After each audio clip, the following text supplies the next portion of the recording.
Hey, Derek, guess what? Hit me with it. We just got a promotion with Audible. Audible, fantastic. I love Audible. Do you know what the cool thing about this deal is? What's that? If our listeners go to audibletrial.com/supercinemapod, they get a free trial with Audible. And do you know what they get with that? What do they get with that? Tell me. They get one free audiobook of their choice, and they get 2 free Audible originals, which is special content that Audible makes available free for all its subscribers. Are you kidding me? That deal is so good, I may go myself and sign them. Do you think they let you keep the books after you're done? No, you're not going to tell me they let you keep the books after you're done. Yes. In fact, you can go sign up for a trial, and you can cancel before the trial ends, and you get to keep the books you've already downloaded. Well, I don't see how you can beat that with a stick. Exactly, yeah. And you can lots of great books, especially for fans of this show. You can listen to Super Gods by Grant Morrison, which is all about like how the superhero comics have changed and evolved over time. Or you can check out Marvel Comics, The Untold Story. Which is a terrific book. I have that both in hardcover, and I listen to that on Audible myself in my car while traveling back and forth. And there's also another similar book that's called Slugfest, which is about like the wars between Marvel and DC Comics. Oh, okay. So that's another one you got to check out too. So yeah, head on over to audibletrial.com/supercinemapod and start your free trial right now. You get 1 free audiobook and 2 free Audible originals, and you can keep them even if you cancel before it's over.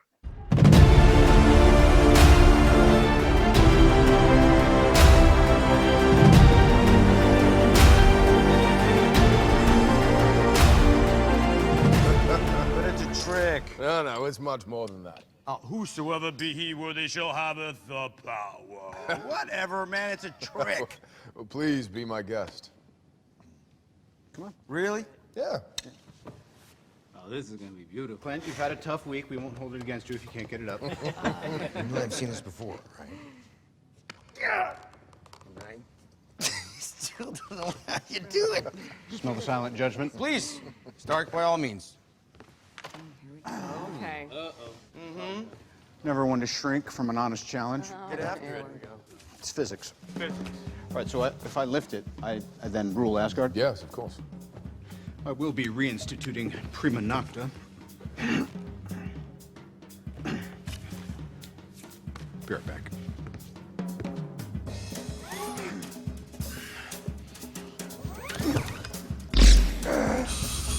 Are you even pulling? Are you on my team? Just represent, pull. All right, let's go.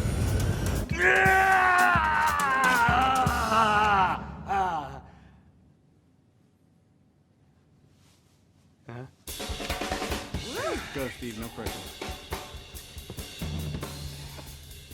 Come on, Cap.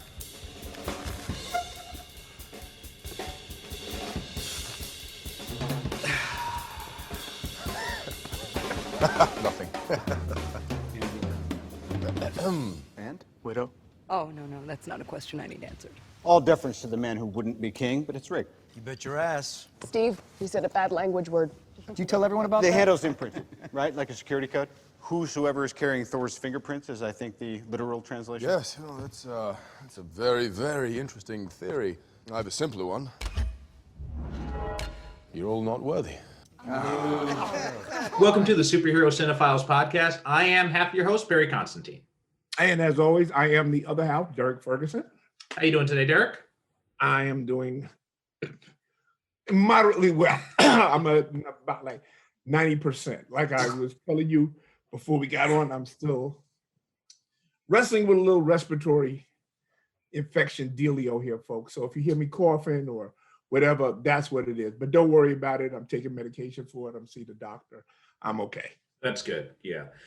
I'm doing okay over here myself. I'm getting into, I'm almost finished up with Ghost of Tsushima on my PS4. Because I bought it, right before the holidays, and like I played it a bunch then, and then I kind of got distracted by other stuff, and now I'm getting back into it and finishing up, and it's so much fun. I am so pissed that thing is not on for the Xbox One. Yeah, you know what? I'm sure they'll eventually. Like a blast. It is. It's so especially, and like I know you're a samurai fan too, and it is exactly like living in a Kurosawa movie. Yeah, because as I understand, they have like a black and white Kurosawa mode. Yep. That you can play it. Oh Yeah. my God. And it's very easy. Like when I heard about that, I was kind of, I was a little bit not sure what to think of it, because usually when they have those types of game mode, it's like if you enter that mode, you have to play the whole game in that mode. Like you can't switch it off. This allows you to switch it off. Like you just hit the pause menu, you can easily toggle it on or off. Yeah, I mean, that's a game I have literally not heard a bad word about that game. Oh, it's so much fun. He just says it's absolutely good. I'm hoping sooner or later that I'm pretty sure Microsoft will make a deal and it'll be available for the Xbox One, and which means that I will have to sequester myself in the basement and tell Patricia not to bother me for at least 2 or 3 days. Speaking of samurai, have you ever seen this film series called Hanzo the Razor? No, but I've seen it on HBO Max. Yeah, I watched it. Based on, I read a review by our good friend Mark Busquet. Mm-hmm. He had written a review of it, and it's a trilogy of movies. And I want you to watch it, and then after that, we'll talk. I thought maybe you knew about it, you had heard about it. I don't want to say anything because usually when people say, well, I want you to see it because you have to see it to believe it, and it ends up being overhyped. In this case, I do think that this is legitimate. You have to see it to believe it. Just watch it, and then we'll talk about it. Okay, yeah, we'll have to. I said, well, you probably seen it already. No, I haven't seen it. Yeah. Okay, watch it. HBO Max, folks. It's a trilogy called Hanzo the Razor. Watch it, and you let me know what you think. Okay, yeah, we'll have to add that to the list of stuff we're going to have you on Japan on Film for then. I don't know. Like I said, watch it first. Okay. All right. Okay. Sounds good. All right. Anyway, any news or stuff? I haven't really been paying much attention to stuff lately. How about you? I haven't been paying any yet.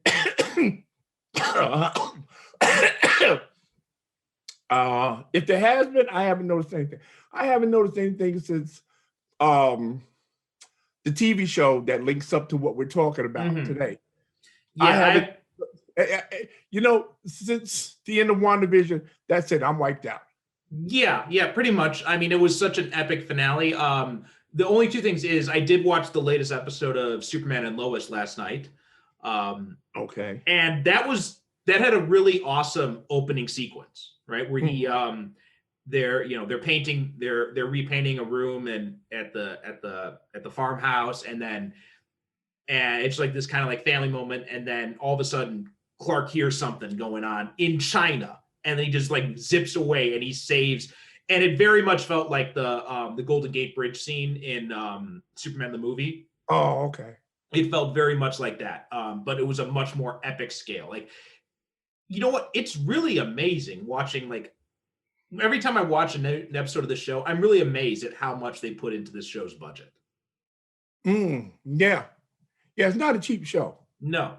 It definitely isn't a cheap show. I usually don't watch it on the CW the night it airs. I usually watch it the next day. Yeah. On the app. The app. Yeah, that's what I do too. Because I got an app for it on my Apple TV. So I get home from work on Wednesday night, and that's Wednesday morning for you guys in the States. So it's up there by that time. Yeah. So I haven't watched it yet. Finally, I have been watching Titans. Oh, really? What do you think so far? So, you know what? I didn't think I was going to like a grim and gritty Titans, but I don't mind this. Yeah. I had the same feeling when I saw when they had the trailer and they put so much emphasis on the fuck Batman thing, but I'm surprised. I thought it actually did kind of fit. I'm up to the episode now where Raven, she meets the Doom Patrol. Oh, that's a great episode. Yeah, I'm up to that. Okay, so this is what I want to ask you. So I thought that according to the Crisis on Infinite Earths, the Doom Patrol are on their own Earth, and the Titans are on their own Earth. So what are they on Are they on their own Earth together, or are they on separate Earths? You know, that's a good question because Crisis came out, I think, after the first season of Titans. Right. So they very well could have split them onto two separate Earths, but I don't think they made one too much of a distinction one way or the other because, I mean, you know, Doom Patrol, they don't really interact a whole lot with the larger DC universe anyway. It is just kind of like its own thing, which, you know, if you look back at like the comics, especially like the Morrison stuff or like the who was the woman who followed him after, I'm blanking on her name, but you know, when it was very much part of the Vertigo line, it was kind of like disconnected from the larger DC universe, even though it was technically still part of it. And you did have like, I remember there was one issue of the Morrison stuff where they had the Justice League, but they were just kind of like side characters. Yeah. And mostly they don't really. And in season 2 of Doom Patrol, there is this one scene where Cyborg's at like a crime scene, and they do make, and the other cops make reference to the whole thing about like there being more superheroes in the world. Okay. So I think they are still in the same Earth. Don't quote me on that though. Okay. Because yeah, like I said, I did not, you know, I said, well, you know, the Teen Titans, you know, well, they're not Teen Titans, they're Titans because they're most definitely adults in this one. Yeah. I mean, but I mean, like the costumes on Hawk and Dove, I was sold. I said, man, that was fantastic. And Robin too. I like the Robin. And Robin, yeah, the costume design for Robin is fantastic. You know, I'm glad they're not dwelling too much on the whole thing with him being a cop. They got away from that like kind of real quick. Yeah. You know, and sent him off on the road with Raven. So I kind of like that. Because I never understood the rationale of Dick Grayson being a police officer anyway. I never understood, you know, why he would even go that route. That was a nod to what they did during in the Nightwing comics, because there was this period when he decided he wanted to try to he wanted to become a cop because he wanted to try to see if he could kind of apply the skills he learned as a vigilante and, you know, try to find a way to work within the law as well. These are like vague memories going back, you know, 20 years now, so I don't remember it that clearly. But I do remember there was this storyline where he became a cop in the Nightwing comics. Right. So yeah, I mean, like I said, I wasn't sure how I would take to the notion of a grim and gritty Titans, but as long as in my head canon, I can say, okay, well, this is taking place on Titans Earth or whatever, and divorce it from the Titans I know. You know. But you know what's interesting about it is that even though it is like kind of like this darker take, like it's still pretty true to the characters, right? Yeah. Like they're, you know, it's not like, you know, it's not like Man of Steel or Batman v Superman levels gritty, right? Or like it like twist like it is still very much those same characters just put in a darker setting. Because the guy that plays Dick Grayson, I think, does a very good job of playing a conflicted Dick Grayson. Yes. Because there's something going on with him because he's way more violent than he's ever been before. Right. And he's downright vicious. So and he acknowledges that there's something going on with him. Right. And the guy who plays him does a very good job of, I mean, you know, conveying that, you know, confliction where he's still trying to do the right thing because he's trying to help this girl. But he's got his own issues that he's trying to deal with.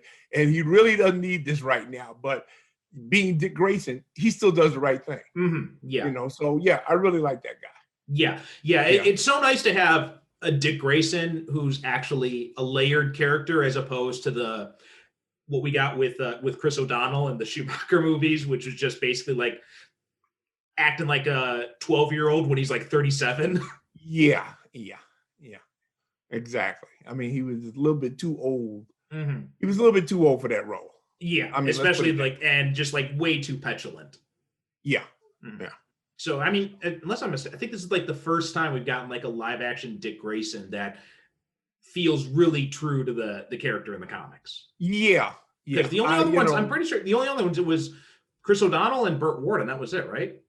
Those are the only two Robins I can remember. That's what I can remember. If you don't go back to the serials Oh, of right, the yeah, yeah. 1940s. So, you got to go back to that for, Yeah, earlier versions of Robin. But if we're talking about like modern day, Mhm. yes, like Burt Ward and Chris O'Donnell, and that's it. Yeah. And of course the animated Right, yeah, series, which was really good, obviously. But everything Lauren they did Lester. there was awesome. Yeah.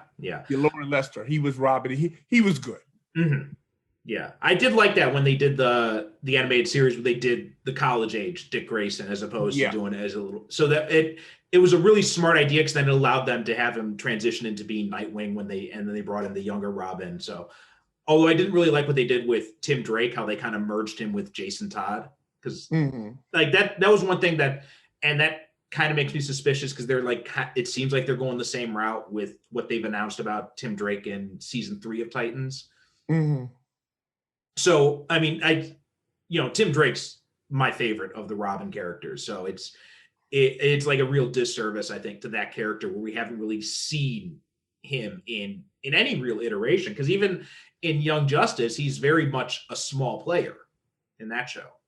Young Justice, which to date is still like the best itinerary. It's not called Teen Titans, but yeah, it is Teen Titans. Yeah. That's still like Young Justice was just like, the first couple of seasons of that was like mind blowing, Yeah.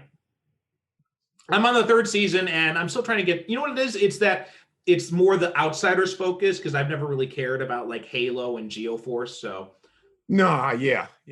So it's not been as interesting to me as like when it was, I love the Aqualad they created for that show. Yeah. Well, that was the best thing about that show. Yeah. The Aqualad. Yeah. I never was,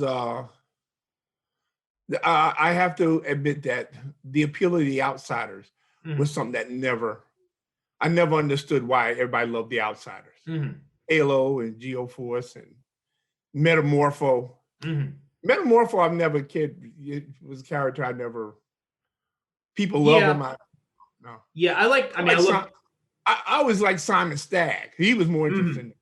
And I've always liked Black Lightning and Katana, and those are that's really it. Like if I was going to do Outsiders, I probably if I was going to write like an Outsiders book, I would probably just keep Black Lightning and Katana and Batman, and then throw in a bunch of other people. Yeah, well, you know what? If you got Batman, Black Lightning, and Katana, you really don't need anybody else. Yeah, that's a good point. To be honest, yeah. And so, but for some reason, DC always has this tendency to want to make Black Lightning Batman's grown-up sidekick. Yeah. Which I have a problem with. Yeah. I did see there is the new Outsiders book. I got the first volume of that, and that was okay. It was decent enough. Okay. But it wasn't anything like amazing. But it's entertaining enough. Okay. Anyway, WandaVision, that finale. First off, I loved how Paul Bettany trolled everybody because he was saying in interviews and stuff that at the end of WandaVision, he gets to work with an actor he's always admired. And it was himself. It was himself, of course. Good for him. And it was such a wonderful conflict between the two visions. Yes. Because it didn't end the way. Because we already got Wanda, she's going around, she's throwing energy bolts back and forth with Agatha. But the Vision, who is, of course, a more cerebral character, he resolved the conflict with the other Vision through conversation and logic and reasoning, which I thought was flat out brilliant. Oh, it was such a Vision thing to do. Yeah. It was so perfect for that character. And it's just like, I love the interaction when he's like, have you ever heard of the ship of Theseus? And then White Vision's like, well, naturally. Yeah. It's and then just I had to look it up. I said, I've never heard. Yeah. And also, I require elaboration. Like, it was just so, the way Paul Bettany played both those two different visions was just, you know what? He was never someone that I would have said would be like, and this just, as we said multiple times when it comes to these movies and the MCU in general, like the casting is just so on point. Oh, right? Yeah. And so unexpected in a lot of ways. Because I never would have thought Paul Bettany as the Vision. He's never someone that would have jumped to my mind. Like my personal pick, like when I was like fan casting and stuff, I always thought Alexis Denisof would have been an amazing Vision. Yeah, somebody like that. Paul Bettany is like somebody I would never thought of, but like with so many other characters that we've seen, now I can't imagine anybody else. Yeah. You know, if they ever do Vision again, Mhm. you know, it's going to be a while before we get another actor. But it doesn't look like we're going to get that, because now I was fairly certain that the Vision was going to come back. I just didn't expect that this was the way he was going to come back. Mhm. So Yeah. now we do have the Vision back in a way, because apparently he's got all the memories Right. that, you know, of the original Vision. Well, it but seems to in a me new that body. yeah, it seems to me it's going to be kind of like what they did in the comics, because the White Vision, he had all the memories of the original Vision, but he had no emotional connection to him No because he didn't emotional have connection, right? he didn't have Wonder Man's brain engrams. So Exactly, yeah. But in this, you know, now in the MCU, he doesn't have that. Anyway, right, the original Vision didn't have. He had Jarvis. He right. had, you know, that was his template Mhm. for his personality. So now I guess this White Vision, he has to find a new personality. Well, yeah, because it's like Banner said in Infinity War, like your interface, it's like a complex series of interfaces, right? You've got Tony, Ultron, Jarvis, me, and it's like all of those mixed together. Exactly. Plus the Mind Stone, like kind of linking it all together. So, and now he's got all those memories, but the personality is going to be something different. So I'm really curious to see where they're going to take this. Like I said, I knew we were going to get the Vision back. Mhm. I just didn't think we were going to get him back this way. Yeah. And where they go from here, I have no idea. But I don't, and know what? I don't care. WandaVision, I'm sold. WandaVision has sold Mhm. me Oh yeah. on whatever they do from here on out, Yes. because it was so masterfully put together, Mhm. and it's a long journey that we took to finally see Wanda become the Scarlet Witch, but it was worth it. It was so worth it. And Elizabeth Olsen is just another one of those actors that never would have thought of her in a million years for Scarlet Witch, but my gosh. And like I had nothing against her in the other movies. It's just she didn't really have a whole lot of room as a character that much. Like we got a little bit of flashes like in Civil War and in Infinity War, but there wasn't a whole lot of stuff going, a lot of heavy lifting that she had to do. In Mhm. this, like she's just an incredible actress. I mean, because because when you think about it, no, because there are some episodes that she's not in it Mhm. much, but a lot of the heavy lifting of the series was on her back, Yes. and she stepped up to the plate, and Paul Bettany as well. Yeah. They both stepped up to the plate, and they said, again, this is the thing where they took two relatively minor characters that you would have never guessed Mhm. would have been the linchpin the way they were in WandaVision. Yes. So I mean, I was just like, that finale was just, you know, and I've been hearing a lot of people saying, well, Wanda didn't suffer enough and she should be punished for what she did. Well, who's going to punish her? Mhm. I But you know what mean, you know, she's got the freaking dark hole at the end. We see it with the dark hole. Mhm. So, you know, and even Agatha says, well, you know what? You're more powerful than the Sorcerer Supreme. So let's face it, who's going to punish her? Well, even that, I mean, the story's not necessarily over. Like this is just the start of something new, right? Like we're gonna Exactly, see- yeah. So we don't know what's, and this is something that annoys me with a lot of the fandom is they they want it all to be answered right away. But you know, you got to finish the story's not finished, right? It's just this is just one chapter in the story. There's an old saying. The reason God invented time is so that everything doesn't happen at once. Mm. That's what, a story takes time to tell. It doesn't all happen at one time. Exactly. So yeah, we're watching the evolution of a character, Mhm. of several characters, because we also saw the evolution of Monica Rambeau, Yes. Yeah. Jimmy Woo, Mhm. Darcy. Darcy really should have had some kind of pithy inline instead, well, she just left, you know. But we saw evolution of characters in here Right. on their way to the next step. Monica Rambeau, we saw the Skrull. Said, Yes. well, he wants to see you. She said, who? And the scroll just, I said, oh, okay. Yeah. I love that. Yeah. So it looks like we're going to be getting her, because we already knew that she was going to be in Captain Marvel too. But now it looks like we're also going to be getting her in Secret Invasion. So yeah, and it's going to be awesome seeing Teyonah Parris interacting with Sam Jackson. I'm really looking forward to that. I mean, this is an evolution. These characters, we've watched one story. Now we're going to see them go on to another one. Some of them we will see go on to another one. Mm-hmm. Yeah. And we already know that we're going to see, because that's practically being confirmed, that Wanda's going to be in Doctor Strange 2. Yes. So, yeah.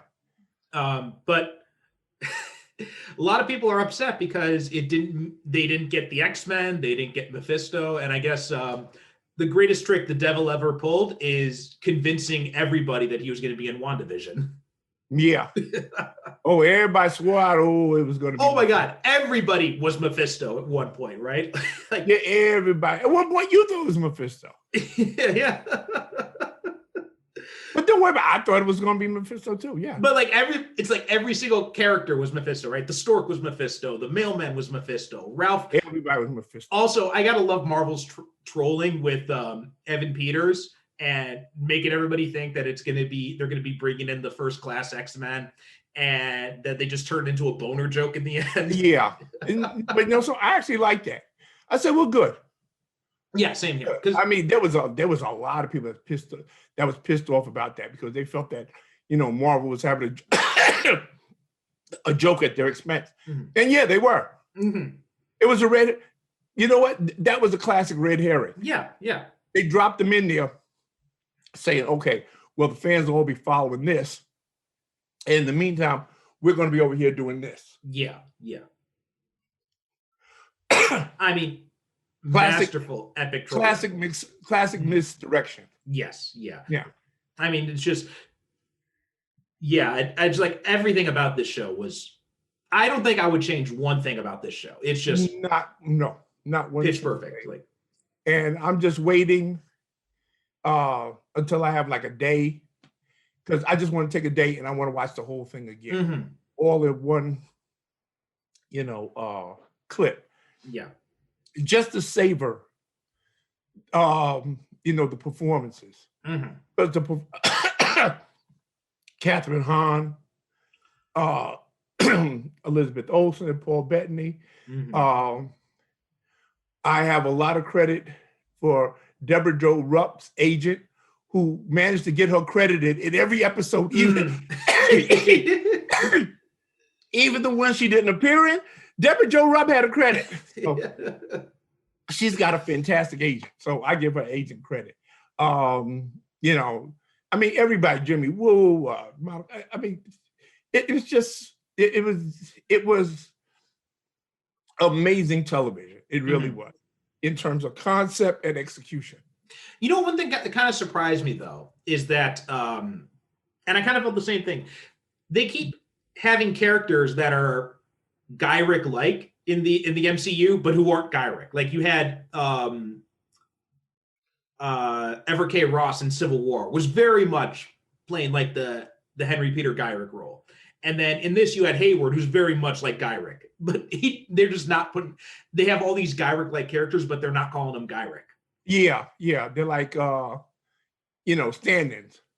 Yeah, because this guy, and apparently they're going to keep him around, which I mean, I don't know in what capacity, but I would like to know how he got a hold of the Vision's body. Yeah, well, he because there was a scene that they had planned at the end of Endgame that would have shown Vision's body in the morgue at the Avengers compound. So I guess after Endgame, like when they came in to help clean up and everything, I guess they probably confiscated the body. Because the Vision, as we see in Age of Ultron,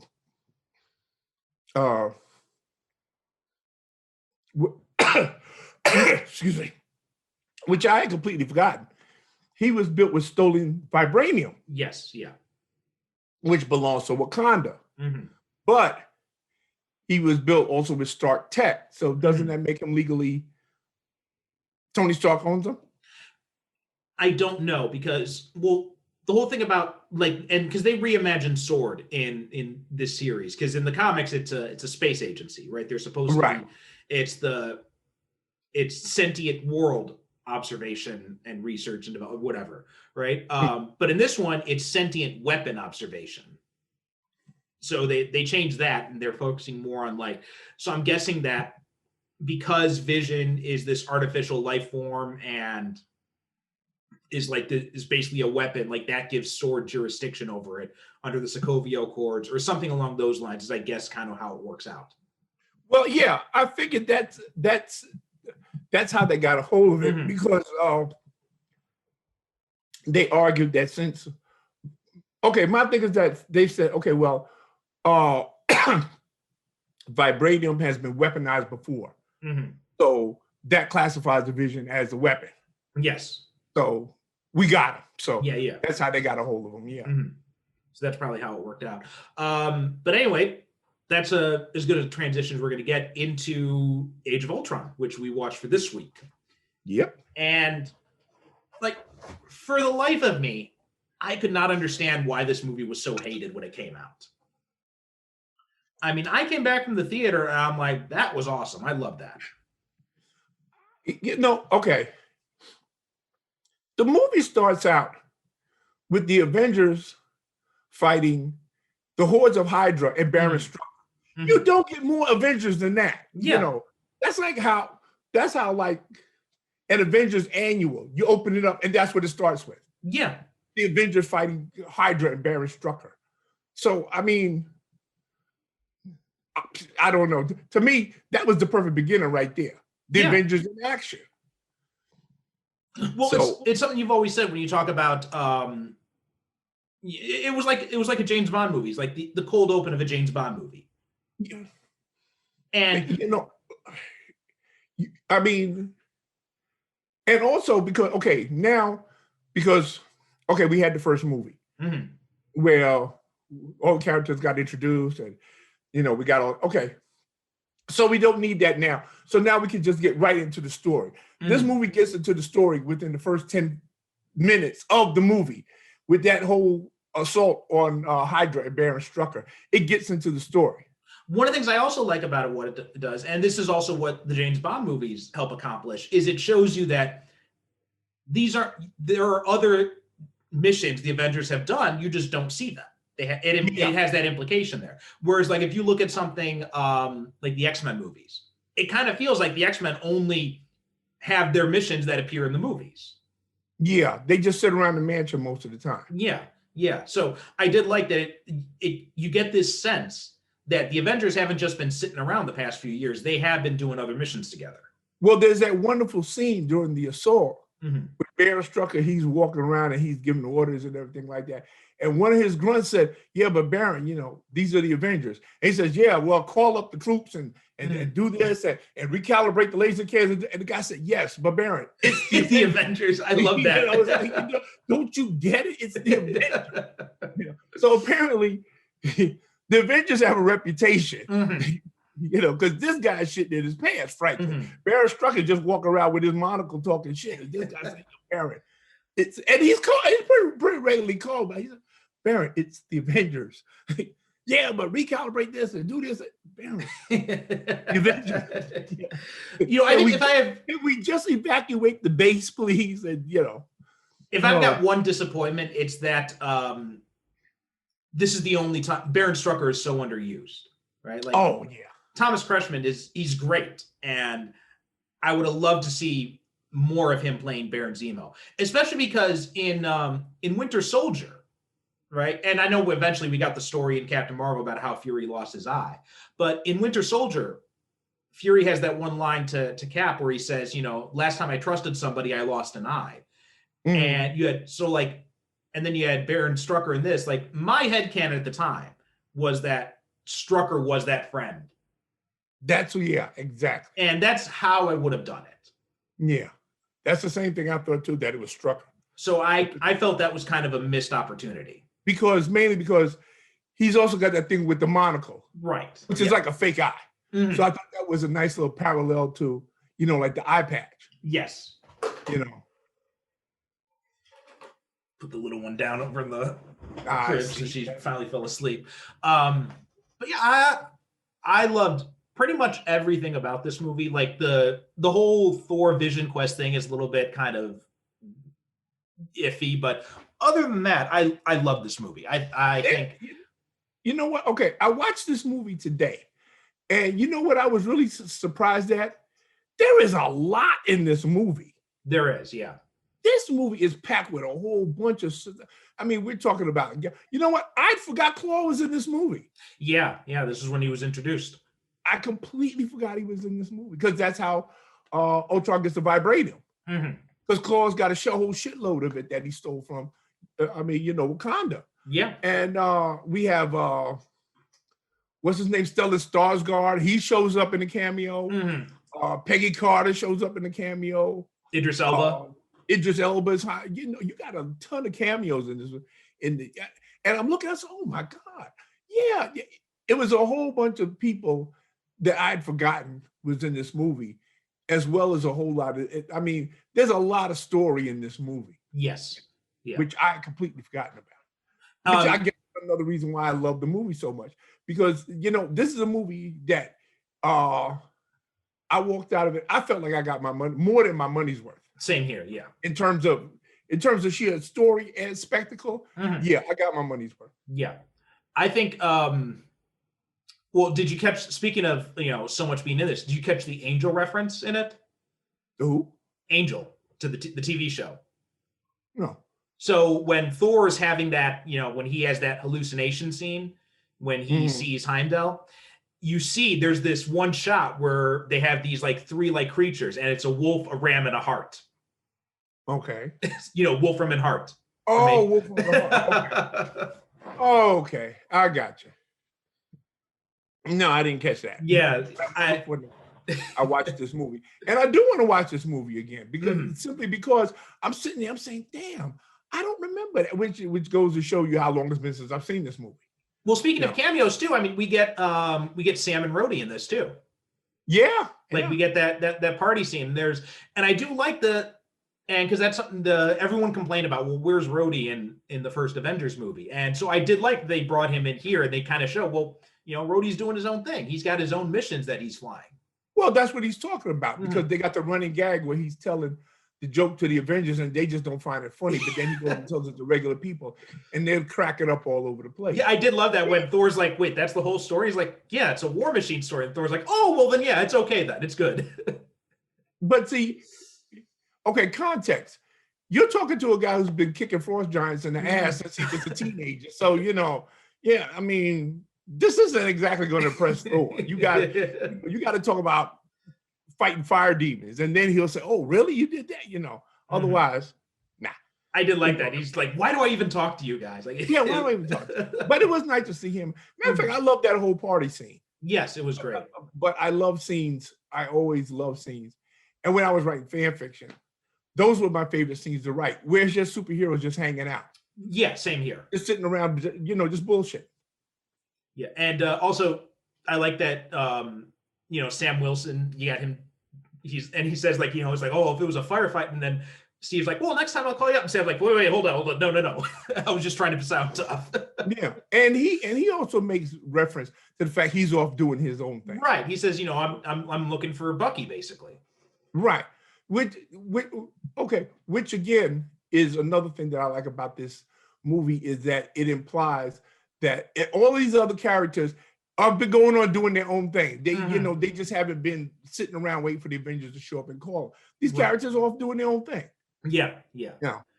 And one of my favorite things about this movie is Hawkeye, because I think in this movie they really kind of show that Hawkeye is kind of the glue that keeps the Avengers together. Right. And that also comes up again in Civil War, right? When he says, I retire for 5 minutes and all goes to hell. Yeah. I love the scene where he, because he's the one that stops the Scarlet Witch, which he's putting the hex on everybody. And he just turns around, takes the arrow, poof, but he said, "No, I did that mind control shit. I ain't doing that again." because he sees it coming. Again, Hawkeye is the guy who sees things coming before anybody else. He sees everything, right? That's the whole thing. And I know a lot of people didn't like the farmhouse scene. They said it felt too long. I thought the farmhouse scene was great character work, especially for Hawkeye, because there's that scene when him and I can't remember Laura is his wife's name, I think, played by Linda Cardinelli, and you know, she says to them, you know, I see these guys and these gods, and he says, you think they don't need me? And she's like, no, I think they do, and that's even scarier. Yeah. Well, see, that's the whole thing that I have always said about Hawkeye, when people want to, well, Hawkeye, well, he's just a guy who shoots arrows.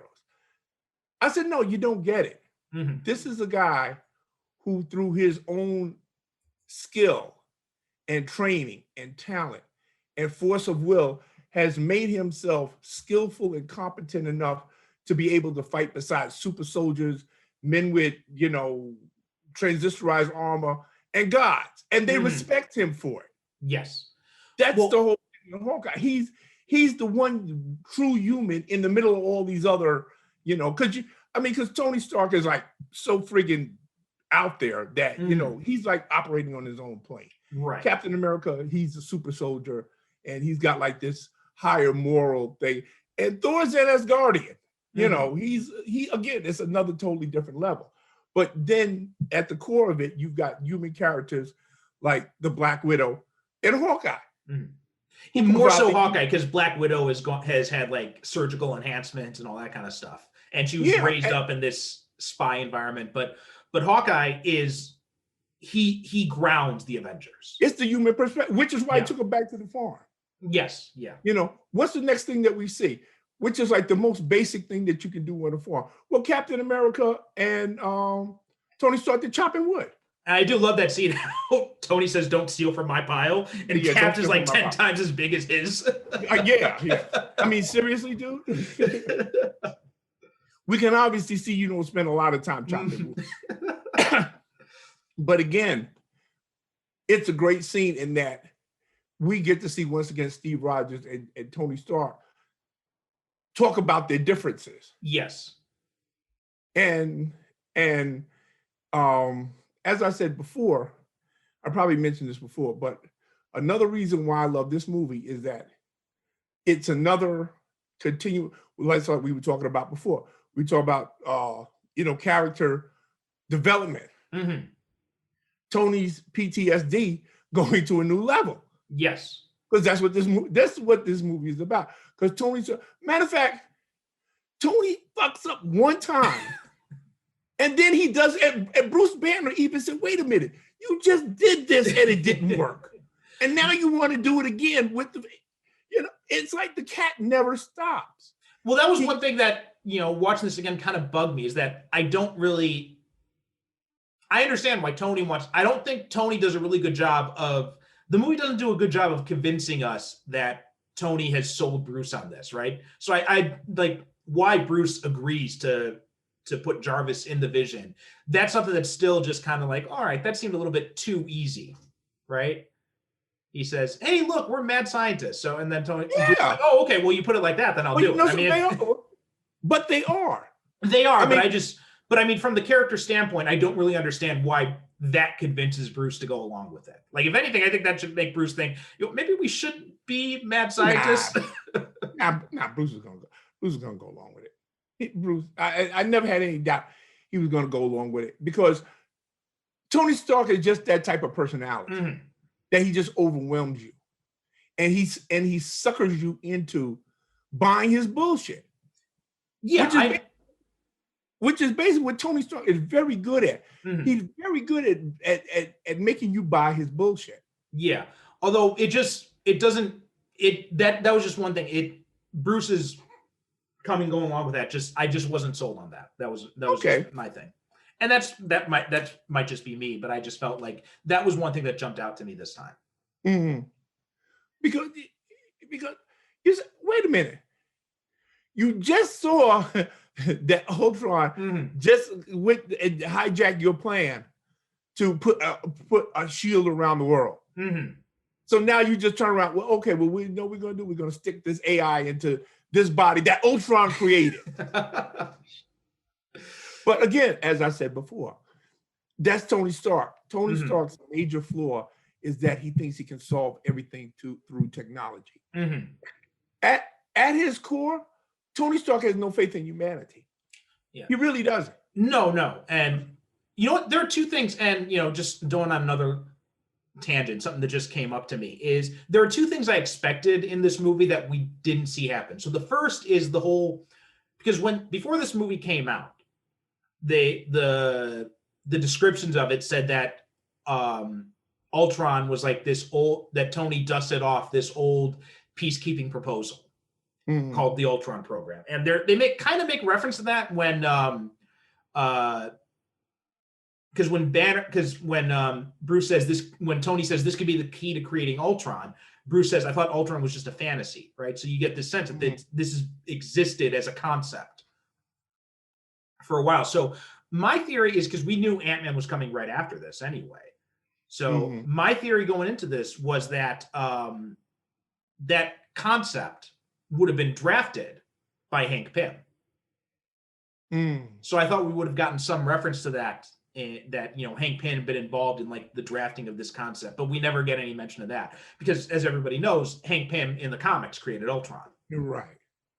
So but here's the confusing thing, because in this one, because we see the Ultron body in Strucker's castle. So what?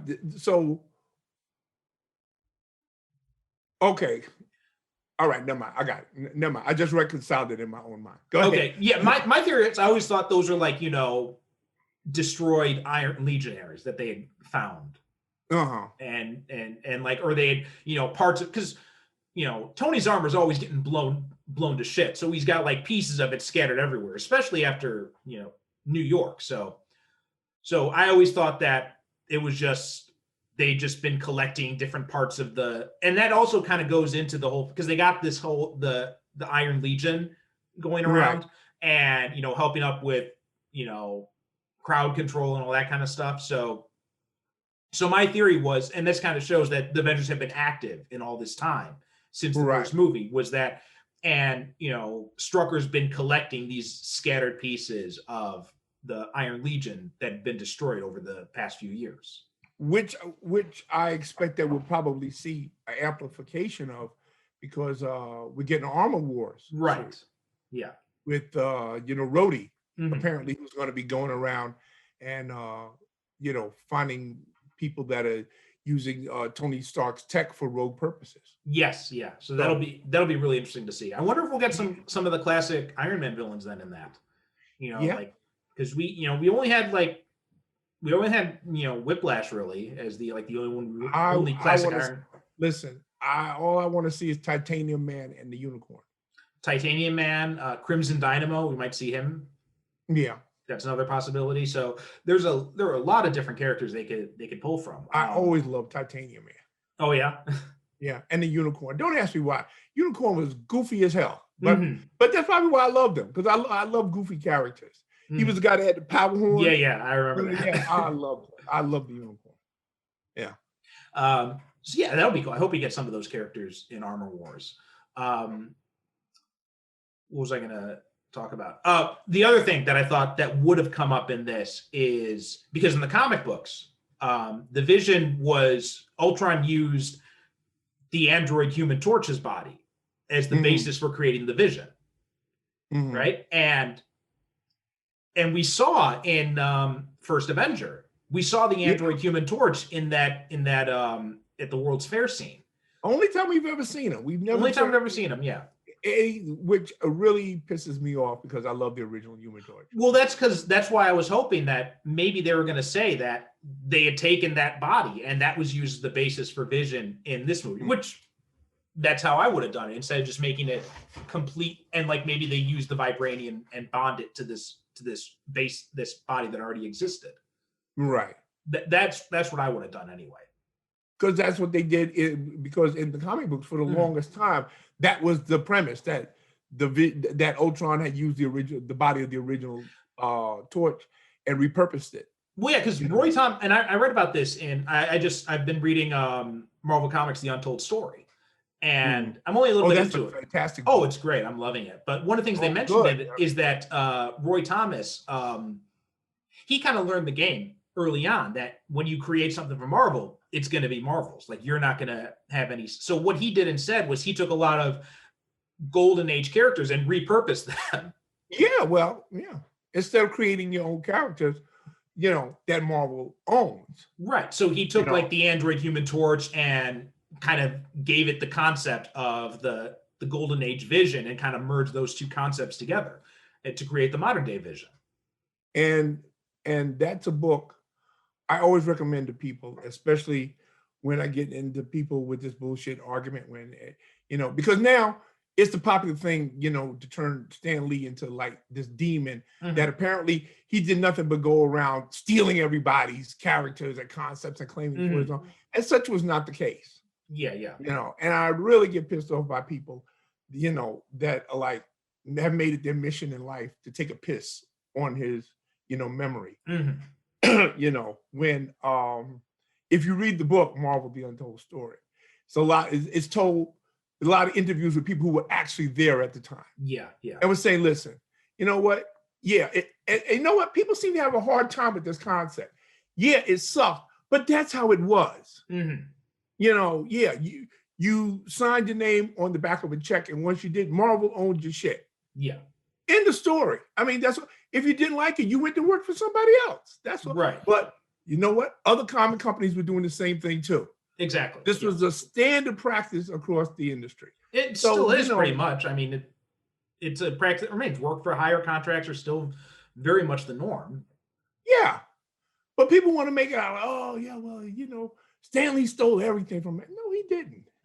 He didn't steal everything. It's not like he was. It's not like he sat in his basement plotting how to rob everything from Jack Kirby and John Romita and Gil Kane, all the rest of these guys. No, such was not the case. Yeah, yeah, So, yeah. but, And folks, if you haven't read it yet, go get that book, Marvel: The Untold Story. Yeah, it's very good. Hey, use our Audible code Super Cinema Pod. You can get the audiobook as a part of a free trial. So audibletrial.com, use the promo code Super Cinema Pod. You get a free trial and you can download the Untold Story for free. What he said.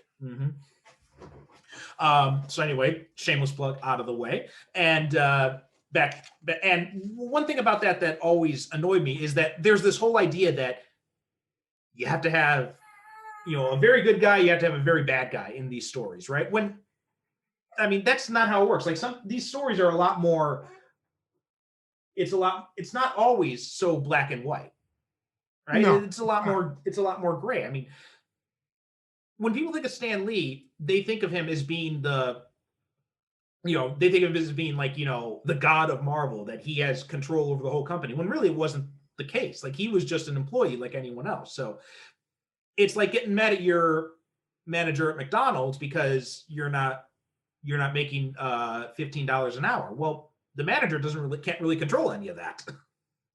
Stan Lee, one thing that you cannot take away from Stan Lee is the guy that made comic books cool. Yeah. He made comic books acceptable to the mainstream. Whereas before they had just been looked down as stuff like for kids stuff. Right. He made comic books literate. Yeah. I remember as a kid reading Marvel comic books. And I'm gonna be very honest here, folks. I credit Marvel comic books for me having a very large vocabulary at a young age. When I was in 6th grade, I was reading on college grade level. I was reading 12th grade level. Because I would read Marvel comics and Stan Lee would stick in these long ass words and I would go look them up. And then I would use them when I was writing, papers and stuff, and book reports and stuff like that. And the teachers would say, well, where did you get that word from? Oh, I read it in a comic book. And they thought I was bullshitting. Go sit in the corner. They thought I was being smart. I said, no, I read it in a comic book. So, he made comic books cool. He made comic books literate. He turned them into the art form. Not single-handedly, but he had a significant part in turning them into the art form that we now know them as. Well, yeah, I mean, because famously, the whole reason he created the Fantastic Four was because he was just out of fucks to give. He was going to quit. He was going to quit the industry altogether. He was going to quit. Yeah. And so, is all credit to his wife. She's like, you know what? If you're going to quit, then just fuck it. Write the way you want to write it. Yeah. Because as I'm sure everybody listening in the sound of our voices know, Stan Lee was just a name he used for. He saved his real name because he thought he was going to write the great American novel. Right. But and he never did. Then he eventually legally changed his name to Stan Lee. But I mean, now we know him as, the father of the Marvel Universe, which ain't bad. Yeah. So I mean, listen. You know what? Everybody's got to make their choices about how they feel about this sort of stuff. All I know is that the man enriched my life. Yeah, same. He made the quality of my life better. So me, yeah, okay. Maybe he did some underhanded things. Maybe he didn't. You know what? I wasn't in the room when the shit happened. I don't know what happened. The only ones who know what happened were the people in the room when it happened. Right. So, hey. And there have been so many conflicting stories that have come out over the years about it. So it's impossible to say with 100% certainty. Yeah. Because there are just so many conflicting accounts. Yeah, because everybody remembers everything differently. Yeah. Anyway, back to this movie. Another thing that I really loved in this was James Spader as Ultron. Right? I mean, that is just perfect casting right there. Again, we repeat ourselves with this ad infinitum, and we will keep on repeating ourselves. The casting. Okay, you think of a more perfect voice for a homicidal robot that wants to destroy the world and kill the Avengers than James Spader. Well, especially because this Ultron was created by Tony Stark. So it's very much like a twisted version of Tony's personality. And James Spader is the perfect voice for like a twisted version of Robert Downey Jr. Yeah, exactly. Because they've got that same kind of snarkiness. Exactly. In their voice, when they talk. Because to me, the only one that could probably out-snark Robert Downey Jr. is James Spader. Yes. Yeah. Without even half trying. Well, and you can tell that he did his own motion capture in this because just like his movement, the way Ultron moves, it's so James Spader, like the little head tilt and all that. Like I kept getting flashbacks to The Blacklist watching that. And I love how Ultron doesn't talk like a robot. He talks like a person. Yes. Because he doesn't see himself as a person, but he does think of himself as a more evolved being. Yes. In a way. So it's not like he considers himself I don't even think he considers himself to be a machine, really. I really don't think he does. I mean, even you go back to the comics, particularly Busiek's run, when him and George Perez did their Ultron Unlimited story, which, probably the best Ultron story that's ever been written. And he basically turned Ultron into the prodigal son. He's, it's very much, he feels scorned by his family and all that kind of stuff and so it's this like obsession with, and you get a lot of that in James Spader's Ultron with like his obsession with Tony Stark. Yeah. Well, there's even a part in this movie where they said, well, Ultron can't tell the difference between saving humanity and destroying it. And somebody says, okay, who does that remind you of? And then they say, oh, Tony. So, right. The good point. Wanda's the one who says that, yeah. Huh? Wanda's the one who says that. Wanda, yeah. She said that. She said, who does that remind you of? That they can't tell. And it's the truth. Tony Stark can't tell the difference anymore, because his whole thing is making humanity safe at any cost. By building bigger and better weapons. Well, that's supervillain 101. Yeah.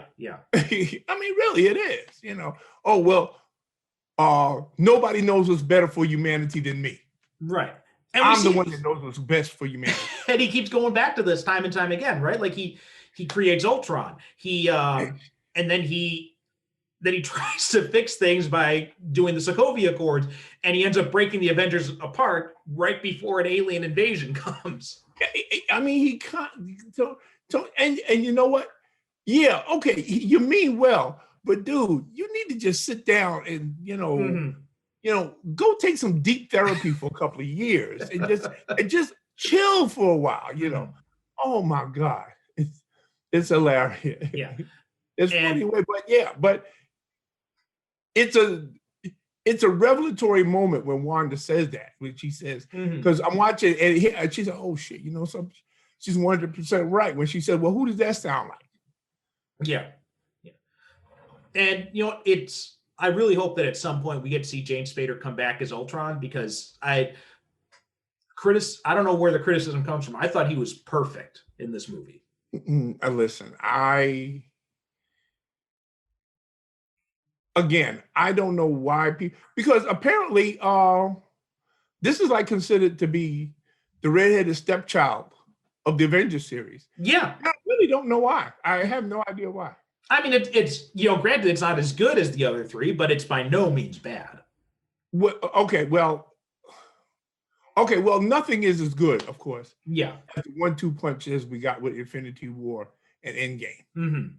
But that's on another level. Exactly. Yeah. So it's hard to compare them. It's not exactly. really a fair comparison. Right. Yeah. Exactly. It shouldn't even be compared to that. Yeah. You know, this is really just like a standalone Avengers adventure. It really is. You know. Yeah. Because the first one we get, like I said, we get everybody like introduced, and we get, you know, and they got the thing with Loki and whatnot.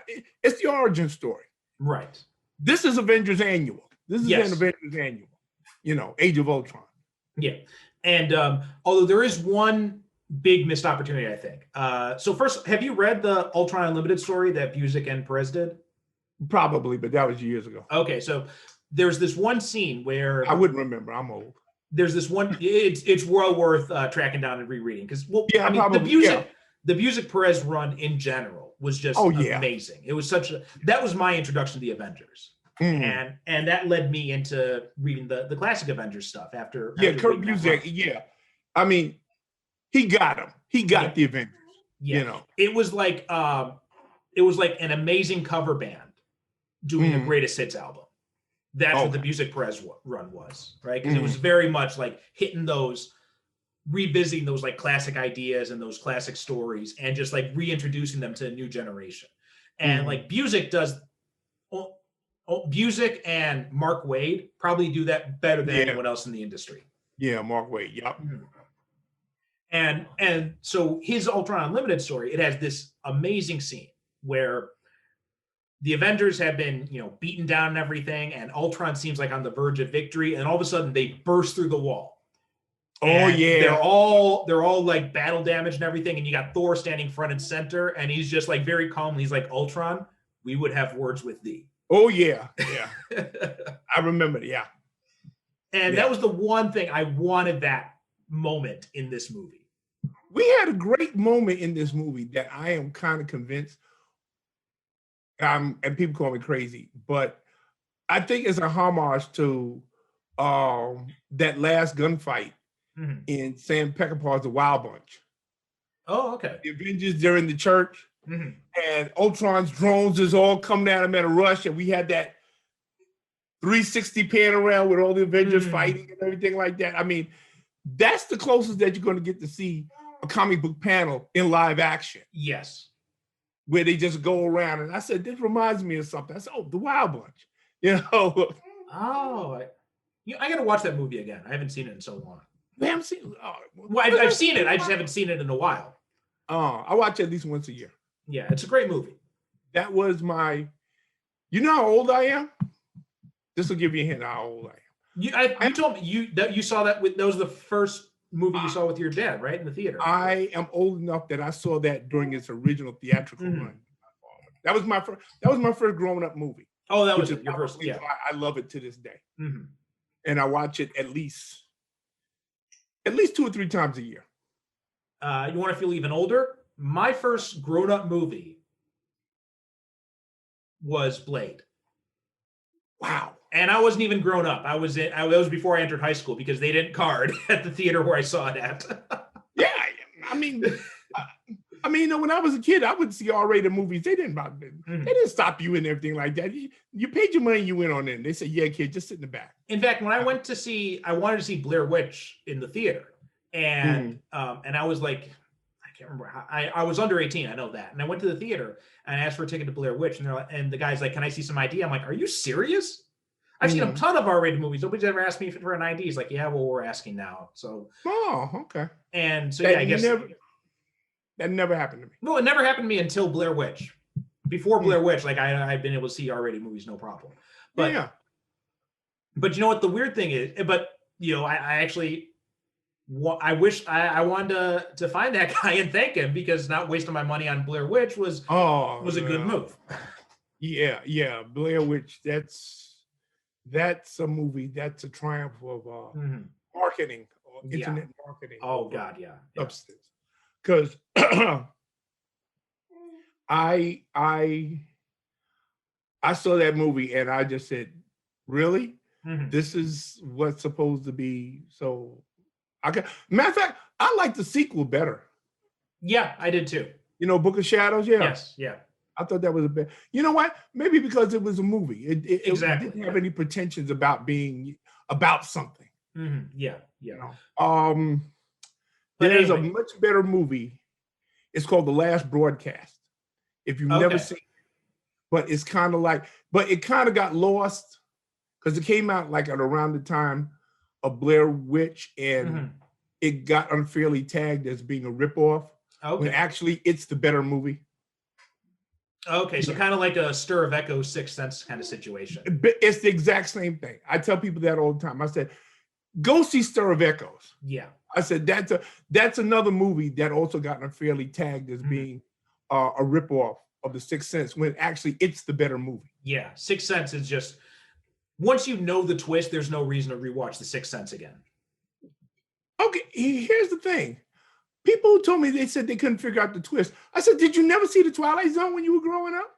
Well, well, granted, I was in high school at the time, but I didn't see the twist coming either. I guess the twist when he was in the restaurant with his wife. Oh, okay. Yeah, I said, oh, he's dead.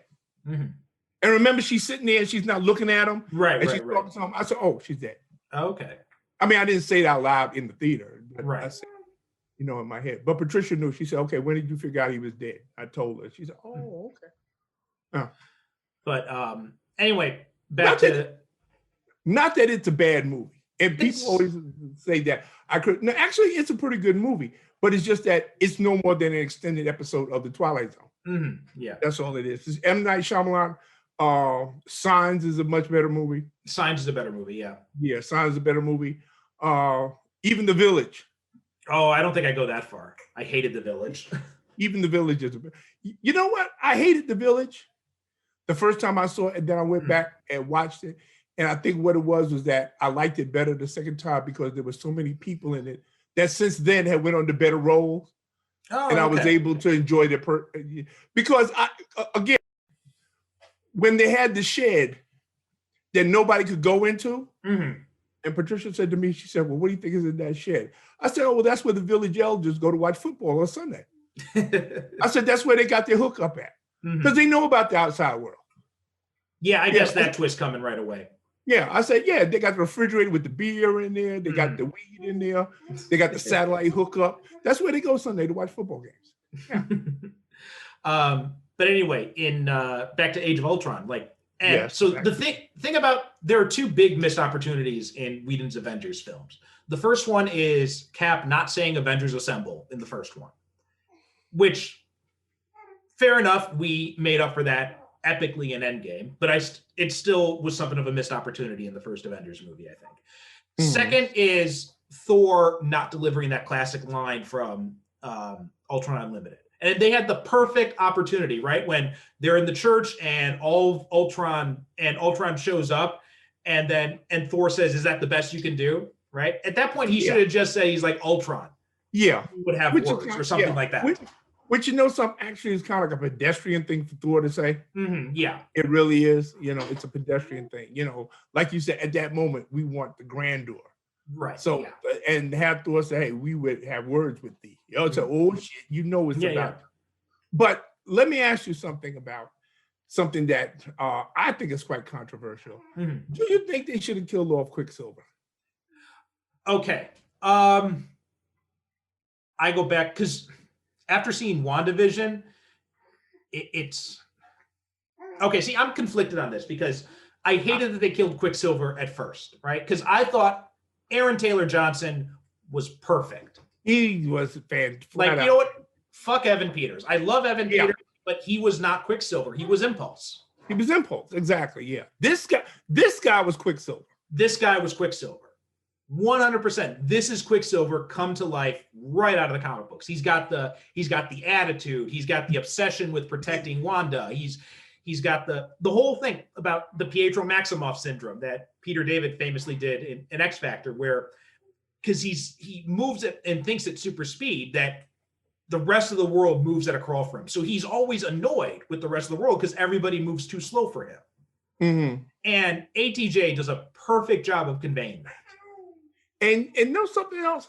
I don't know if he did this on purpose. I would like to think that he's a smart enough actor that he did this on purpose. But if you look at his body, you see he's got kind of like a big chest, which I think is because to accommodate larger lungs. Oh, okay.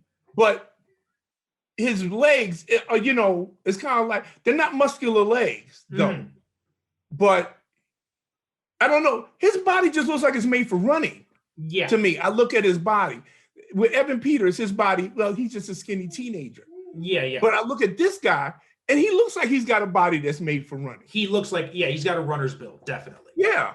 I guess that's what I'm trying to say. Yeah. Yeah, he definitely does. But like, all his lines in this movie are perfect. Like, and like when I love that scene when they're trying to evacuate Sokovia and he runs into the police station and nobody listens to him and he runs back in with a machine gun and then and then he throws the guys like, move, get off your asses. Like that is such a Quicksilver thing to do. Listen, he doesn't have time for a lot of bullshit. Yeah. And I also love when him and Wanda are talking in the church and, you know, Wanda's like giving him orders and he says like, hey, you know, I'm 12 minutes older than you. Yeah. I mean, okay, if we didn't have him get killed, we wouldn't have the trauma that leads Wanda to WandaVision. Exactly. So since I'm not prepared to lose WandaVision, Quicksilver has got to die. However, I can think of few character deaths I've seen in superhero movies that I regret more than Quicksilver. Let me just put it that way. Absolutely, yeah. Because I would have so loved to see more movies with him, especially with her and the Vision. Because like there was a whole thing in the comic books was Quicksilver's rivalry with the Vision. Right. And like the conflict he and Wanda had over him like being like, you know, this is not even a real person you're in love with. And just like that whole watching, especially seeing like how great of an actress Elizabeth Olsen was in WandaVision and seeing, you know, Aaron Taylor Johnson and other stuff and knowing how good of an actor he is and knowing how good of an actor Paul Bettany is, like watching the three of them interact in that way would have been amazing. And I'm still holding out hope that in some way we can get Aaron Taylor Johnson to come back as quickly. Like, because if there's, you know, because we talked about like when we talked about Black Panther, we talked about Killmonger. It would be great to see him come back, but kind of, I think Quicksilver is a death that you could easily undo without undoing everything that happened in WandaVision. Well, you had the scene in WandaVision where she's having the tea, but her her astral form is reading the drunk hole. Yes. And we hear her kids' voices. Which says to me that Wanda's looking for a way to bring her kids back. Yes. So maybe she's also thinking there's a way to bring her brother. If she can bring her kids back, maybe she can bring her brother back. Right. So and we know we're going to get Young Avengers, right? We know that's going to happen. And her kids in the comic books, they're Wiccan and Speed in the Young Avengers. Right. That's right. My daughter's just chiming in. So I'm thinking, and especially since, again, we go back to the subtitle of Doctor Strange 2, the multiverse of madness. Right. So, and we know Wanda's going to be in that, playing a big role. So maybe she's messing with the multiverse and trying to find her kids and trying to find maybe Pietro. Like that would be, that's a definite possibility. So yeah, I'm really curious to see what they'll do. I've learned by now not to expect too much from theories, because you know what, Marvel's going to do what they're going to do, and I'm going to love it no matter what anyway. So it doesn't really matter what I think. Yeah, exactly. That's why. You know what? It's impossible to try to outthink these people. Yes. Seriously, because apparently they are operating on a different level than the rest of us are. Yeah. You know what? They have a plan. And it's an amazing plan. And it's an amazing plan. The only time I've ever been let down by Marvel was Iron Man 3. And they're making up for that because we're getting the real Mandarin in Shang-Chi. So I'm fine with that now. I can deal with that. I have never understood the hatred for Iron Man 3. See, well, we can talk about this more when we actually talk about Iron Man 3, and I'll get all into it then. So, you know, because I've learned never to mention that movie if I'm in arm's distance of Van Allen. That dude is vicious, boy. Not mention Iron Man 3. If he, don't mention that movie to him if he's close enough to grab you, because he will grab you. So yes, grab me. We'll put a pin in that because I got a lot to say about Iron Man 3. So when we get to Iron Man 3, I'll go off, or I'll get my 5 minutes. So okay. All right. Anyway, another thing I liked about Hawkeye in this, this also kind of hints at something Hawkeye does in the comic books when he helps the Thunderbolts, right? And he helps these former villains become heroes. We get kind of a reference to that with how he helps Wanda in this, right? Mm-hmm. And because there's again, going back to that scene with his wife when he says, you know, they're punks really, and somebody just needs to teach them some manners. He becomes sort of like an unofficial mentor. Yes. But I've always liked the notion of Hawkeye being kind of like a talent scout for the Avengers. Yes. That he goes out and he finds, promising young superheroes, and he brings them back to the Avengers. Okay, well, let us train you and, see if it works out. If you like it, you join the team. If not, you get the benefit of our experience or whatever you go want to do with you. I've always liked that aspect of it. Well, again, back to Busick's run. That's exactly what he did with Justice and Firestar. Yeah. Right? He tells he sees them, he sees they want to be Avengers, and he sees the promise and the potential they have. So he takes them back, and he takes them back to the Avengers. He says, look, I'm vouching for these two. And they say, look, we've only got one spot left on the team, and we were going to give it to you. And then Hawkeye is like, well, you know what? They're kids, they can share my spot. Yeah, give it to And he's still he's willing to. I remember that. Yeah, he gives up his place. Yeah, give it to him. They work it out where he gets to stay, and they say, look, we can use you guys as reserve members instead. Yeah. And then he does the same thing with the Thunderbolts. Like he goes, he finds them out, and he sees that they're really sincere about wanting to reform, and so he takes them under his wing and he starts leading them. And so and we see hints of that here with him saying, they just need to teach him some manners. And when he has that awesome conversation with Wanda, that's one of my favorite scenes in this movie, when Wanda's freaking out in the city and Hawkeye gives her the pep talk. He's like, look, none of this makes sense. The city's flying. We're fighting an army of robots, and I've got a bow and arrow. Yeah. It gets no crazier than that. And he says, look, he's like, but I'm going to go out there because it's my job. And he says, you want to stay here? You're fine. I'll send your brother later to pick you up. But if you walk out that door, you're an Avenger, and you gotta fight. That is one of the great pep talks in film history. Yes, it is. He said, listen, we're doing all this, and now I've got a bow and arrow. Yeah. And we see that and they keep coming back to that idea of Hawkeye being Wanda's mentor, right? We see that in Civil War when he comes to the compound to get her, and he tells her, he's like, look, he says, you want to mope, you go to high school, but otherwise, move your ass. And then it kind of pays off at the end when we see that scene of them in Endgame, when they're both standing by the water, and they're having that little conversation referencing Natasha and Vision. Yeah. And I do we kind of get that we get these hints of them having like this deeper relationship that doesn't really get to play out that much. And Jeremy Renner really doesn't get enough credit. Mm-hmm. I also think I agree. As Hawkeye. In watching this and we've been revisiting him in other movies and whatnot, and I've been watching his performance a little bit more, and there's a lot of nuances to his performance that I think he doesn't get credit for, because we see so many different facets of him. We see him as a SHIELD agent, as an Avenger, as a family man, and as a vigilante too. As a vigilante, yeah, we see so many different, more than any other character, I think, besides Thor. Yeah. But Thor goes through quite a few iterations.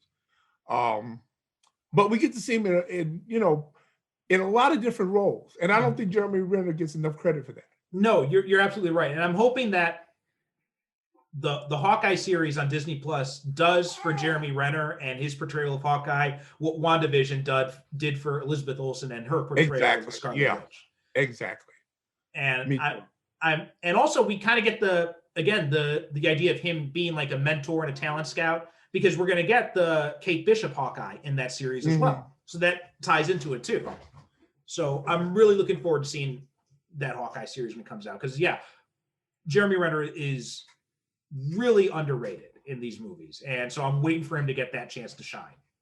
Yeah, because it goes back to that scene that we saw him in. What movie was that where he was sitting up high up and Nick Fury said, okay. Oh, that was the first Avengers movie. First Avengers, yeah. And he asked Stellan Skarsgård, he said, okay, well, where's the Hawkeye at? He said, well, he's up there.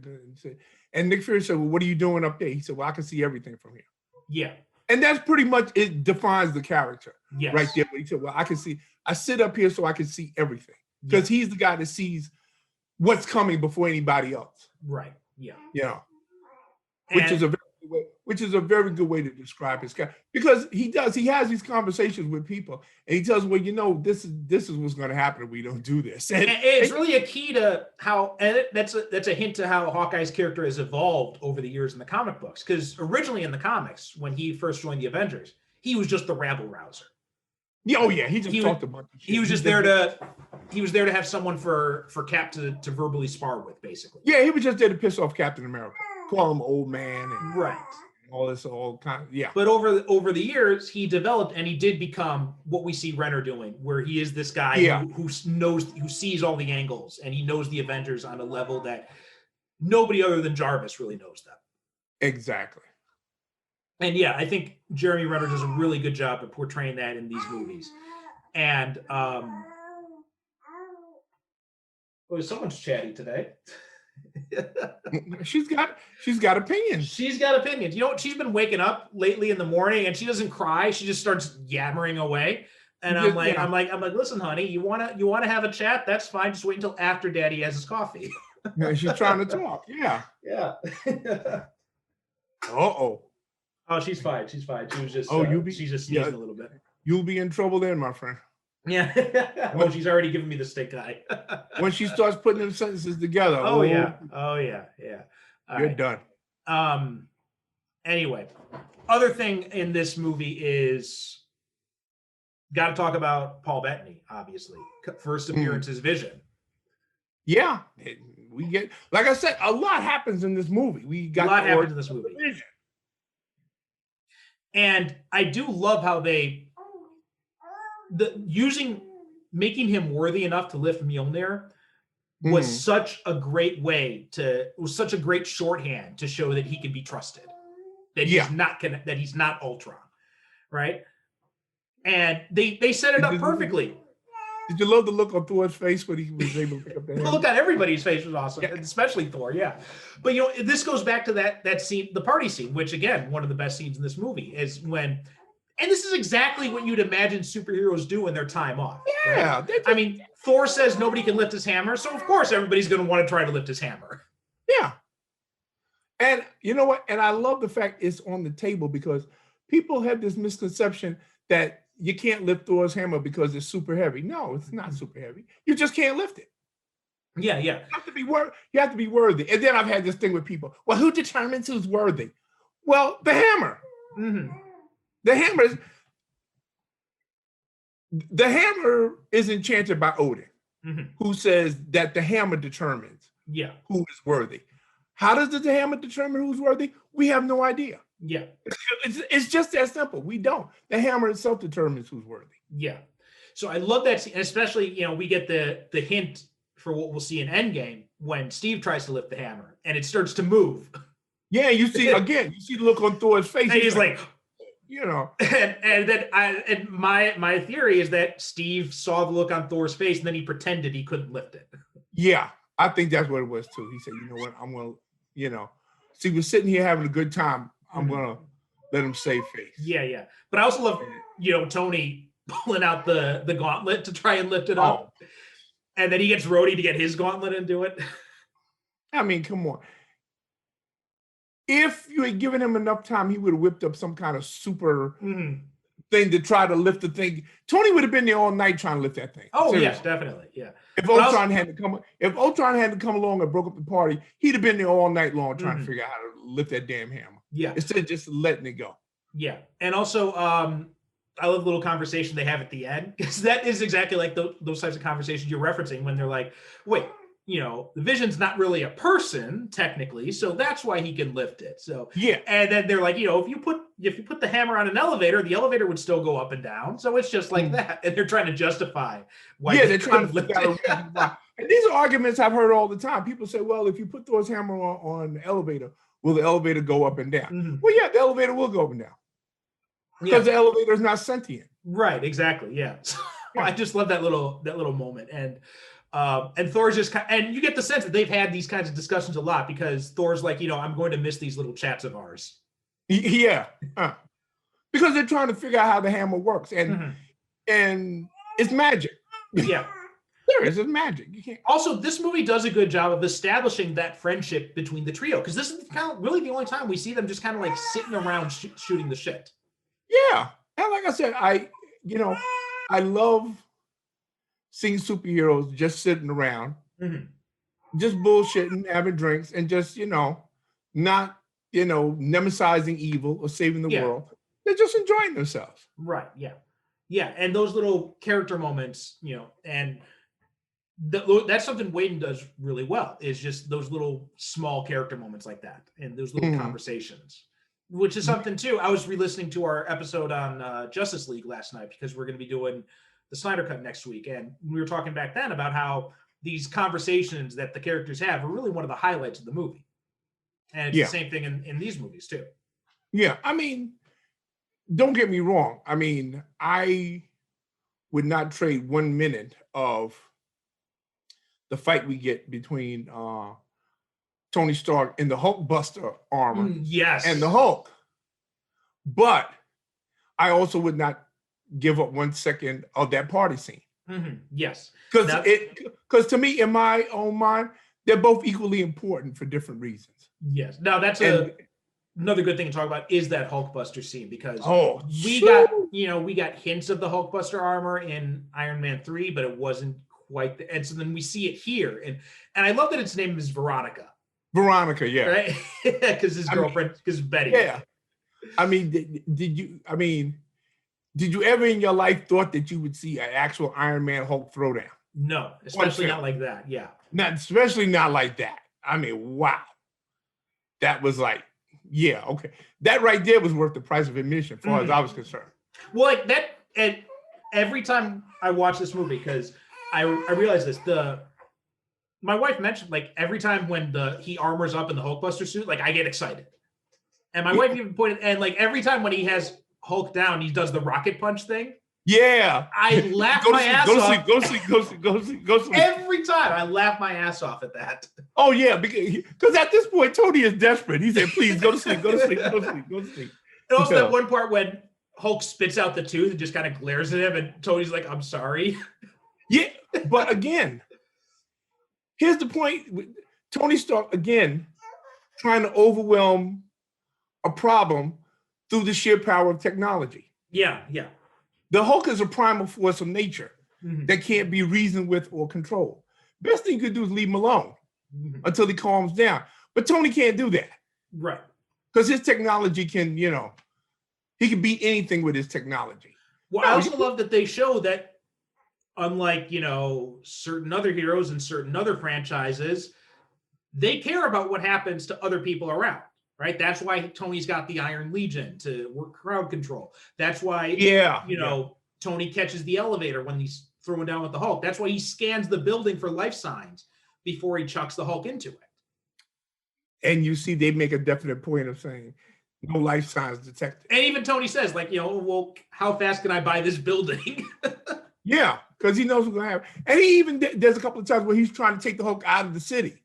Yeah. During the fight, he's trying to take him out of there. But the Hulk gets loose and, but yeah, I mean, I get excited when, that is like, if I was going to make a list of the top 10 fights in superhero movie, that would be in the top 5. I think so too. Yeah. That would be in the top 5. That's an epic throwdown. And also, I love the puny Banner reference we get there too, right? When he says you're stronger than her, you're smarter than her, you're Bruce Banner. The Hulk gets mad. He's like, right. Don't mention puny Banner. Yeah, right. Oh wait. Oh, sorry.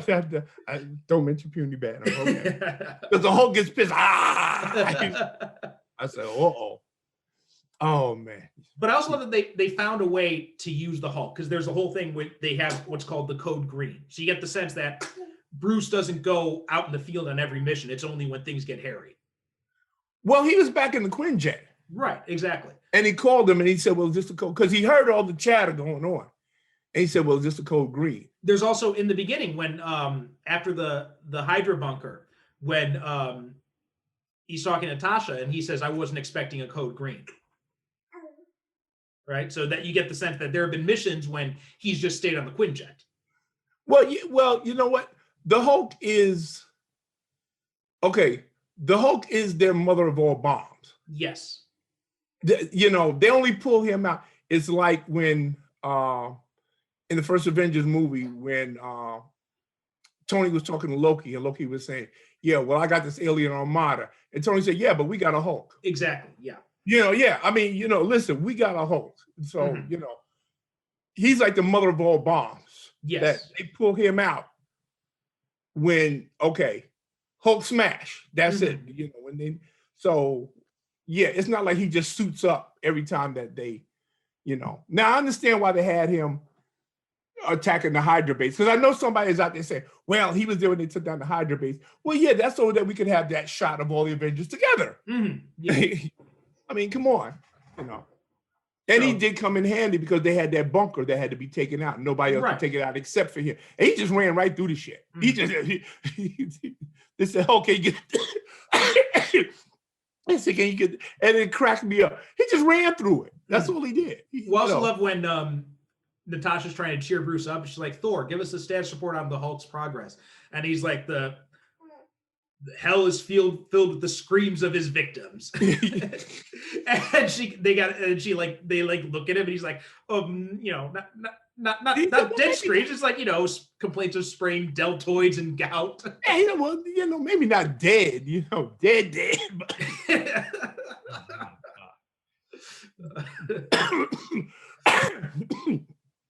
but I just love how he just runs right. It's no plan of attack. It's nothing strategic. They just said, well, Hulk, I said, well, Hulk, can you take out that bunker? And he just runs right through it. And that's it. And obliterates it. And keeps on going. One of my favorite moments is the running gag that Steve starts when Tony says shit, then Cap goes language. Oh, yeah. And they keep that up. You know what? I think we got a missed opportunity in Endgame because, when he sees himself in Endgame and he says, oh, you got to be shitting me. Mm-hmm. I when he said that, I expected the past Cap to be like language. But yeah, I love that moment, especially it's the running gag in the movie when it was like, hey, Steve, he said a bad language word. And Steve said, and at one point, Steve says, y'all not going to let this go, are you? Yeah. And they say, no, we don't think so. We just want to keep torturing you with this. Yeah, I love that. That was one of my favorite parts in the movie. Like a lot of the character stuff is just so well done in this movie. Again, it's the yeah, we love the spectacle, but it's the character moments that we remember. Yes. Yeah. And that make us care about these characters and say, okay, yeah, I like that a little bit. I like that a little bit. I like this. I like that. That's the part that you remember. That's the stuff that you remember. Well, especially on repeat viewings, because I found this when we get to the big throwdown scene at the end. And don't get me wrong, it's an epic superhero battle. It's fun to watch, but the more I watch this movie, the less interested I am in that, and the more interested I am in those character interactions. Yeah, yeah. I mean, it's an important fight, but we're invested in it because of all the character moments, right, that came before. Yes, absolutely. You know, like when Nick Fury shows up, and he really has a nice conversation with Tony Stark, and he tells him, "Well, you know what? I care about you." Yeah, yeah. He said, "That's why I'm here. You know, I'm not here just to bust your chops. You know, I really am invested," because he brought all these people together. Yes. You know, so he is invested in them. And it's a very telling moment when, you know, he admits to them, hey, well, you know what? I used to have eyes and ears everywhere. I don't have that anymore. You know, you guys had all this high-tech stuff. You don't have that anymore. But I love that he still has it, even with everything that happened in Winter Soldier, he still can't shed that, you know, that deception part of his character, when still like he's got Hill reporting back to him on what the Avengers are doing. Yeah, exactly. Yeah. Because she's with them through the whole movie. So you know what she was doing. Yeah. She was calling up every night saying, okay, well, this is what they're doing. Yeah. You know. I also love that little moment too, when, and this kind of hints at that they understand that why the twins are doing this, right? When Hill's giving him a rundown on the Maximoffs, and you know, and she says, you know, you believe it or not, they actually volunteered for Strucker's experiments. And Steve's like, yeah, you're right. What kind of psychopath would let a German scientist experiment on them to protect their country? And he says, very telling, she's like, well, we're not at war, Captain. He said, well, they are, right? Well, they are, yeah. Like that's what I love about how they're handling. And this is one of the things I love about that I think gets lost by people who don't really read Captain America comic books, where they think like Cap is like jingoistic and he's like pro-American nationalism. He's really not. Like, you read the Captain America comic books, even he's much more understanding of how things are really work in the world. Yeah. And like you said, that scene in the elevator, it's very telling.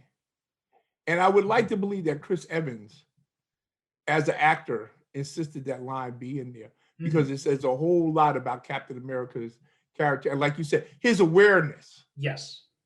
Because he's telling Maria Hill in that moment, yeah, he understands.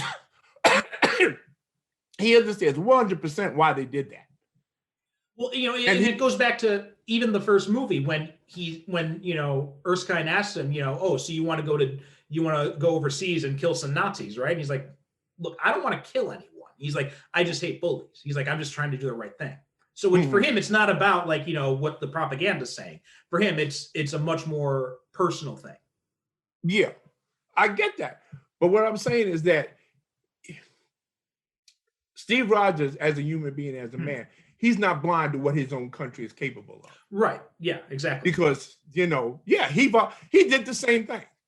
He volunteered for, and his country experimented on him. Well, that's exactly what I mean. I'm saying the same thing. I'm just saying that that's another aspect of that. It's another way of showing that aspect of his character. Because when he wants to enlist, it's not because he buys in the propaganda and he wants to kill Nazis. It's because, look, I see what these guys are doing. I know it's wrong. That's really why I want to sign up. It's not because I want to kill a bunch of people. So he's not buying into the propaganda. He has his own reasons for doing it. Yeah, exactly. Yeah, you know, okay, yeah, like I said, he's not buying to what his own country is doing. Yeah. You know, so yeah, it's a great, again, we go back again. It's a little character moment that says a whole lot if you're paying attention. Right. It says a whole lot. And, you know, just like Christopher Reeve is probably the best version of Superman in any incarnation. Like, when I think about the best version of Superman, I don't think about any specific comic writer. I think of Christopher Reeve. It's the same thing with Steve and Tony and Thor to a certain extent as well. Like my ideal versions of these characters are Chris Evans, Robert Downey Jr., and Chris Hemsworth. Yeah, Like exactly. Yeah. That's how I think of these characters. I mean, I always heard the argument, and people always make this argument. They said, well, you can't, but of course, before we had First Avenger, people said, well, you can't do a Captain America movie because he's too nationalistic and American values have changed and you know, he's too corny and everything like that. And then what they did, they found Chris Evans, who just portrayed him simply as a man with morals. Well, I mean, even that argument, and this goes back to what I was saying about people not really understanding Captain, because the Captain America comic books haven't been like that, like the nationalistic type of stuff, since the 1950s. Yeah, really, seriously. I mean, like from the 1960s on, when they brought Cap back and they gave him his own title, you know, at first it wasn't even anything to do with politics or American ideals or anything like that. It was just all like, you know, funky Silver Age sci-fi stuff for a long time. Yeah. And it wasn't until Steve Englehart came in that Englehart's the one who kind of introduced the more modern style Cap that we see in the movies, right? Where he's, you know, more conflicted about what his country does, more independent. So like the idea of like Cap being as like this nationalist character, that's an idea that comes from people who've obviously never read any Captain America comics. Because when you had Captain America, go back and read Captain America during the run during the 60s and 70s. Go read some of the Steranko issues where Captain America was basically an agent of S.H.I.E.L.D. Yeah, yeah. He was working for Nick Fury. Yeah, basically. He was going on spy missions. Yeah. You know, for S.H.I.E.L.D. Yeah. So you know, he was dividing his time between the Avengers and shit. When he wasn't going off fighting supervillains, you know, with the Avengers, he was, you know, working for S.H.I.E.L.D. And there was no politics at all in there. Captain America basically Captain America was basically, for the longest time, really, he was just basically another costume superhero. Yes, yeah. You know, no politics at all. Right. Until, like you said, until we got, you know, like the 70s. Right. And then we get into Steve Englehart and all that kind of stuff. Yeah, and then we got more back into the whole thing with, but I think the genius of the movies is that they have portrayed him as a man with these values from the World War II era, and how those values and morals are in conflict with today's conflicts and morals, you know. Right. And that really, you know, that's really a credit to Englehart, because he's the one who really kind of introduced that aspect to the character. Because they brought him in during, because Englehart came in and he did the Secret Empire story, you know, in the midst of Watergate. Right. It was all in response to Watergate and what Nixon had done, and how, like, you know, how would Captain America react if he knew what his government was up to? Exactly. And so, yeah, I think they've done a really good job of translating those ideas in these movies. And Chris Evans is really like the perfect actor to really portray that. Because I like how they didn't, and excuse me, folks, if I'm repeating myself here, but I like how they really didn't dwell on the whole thing.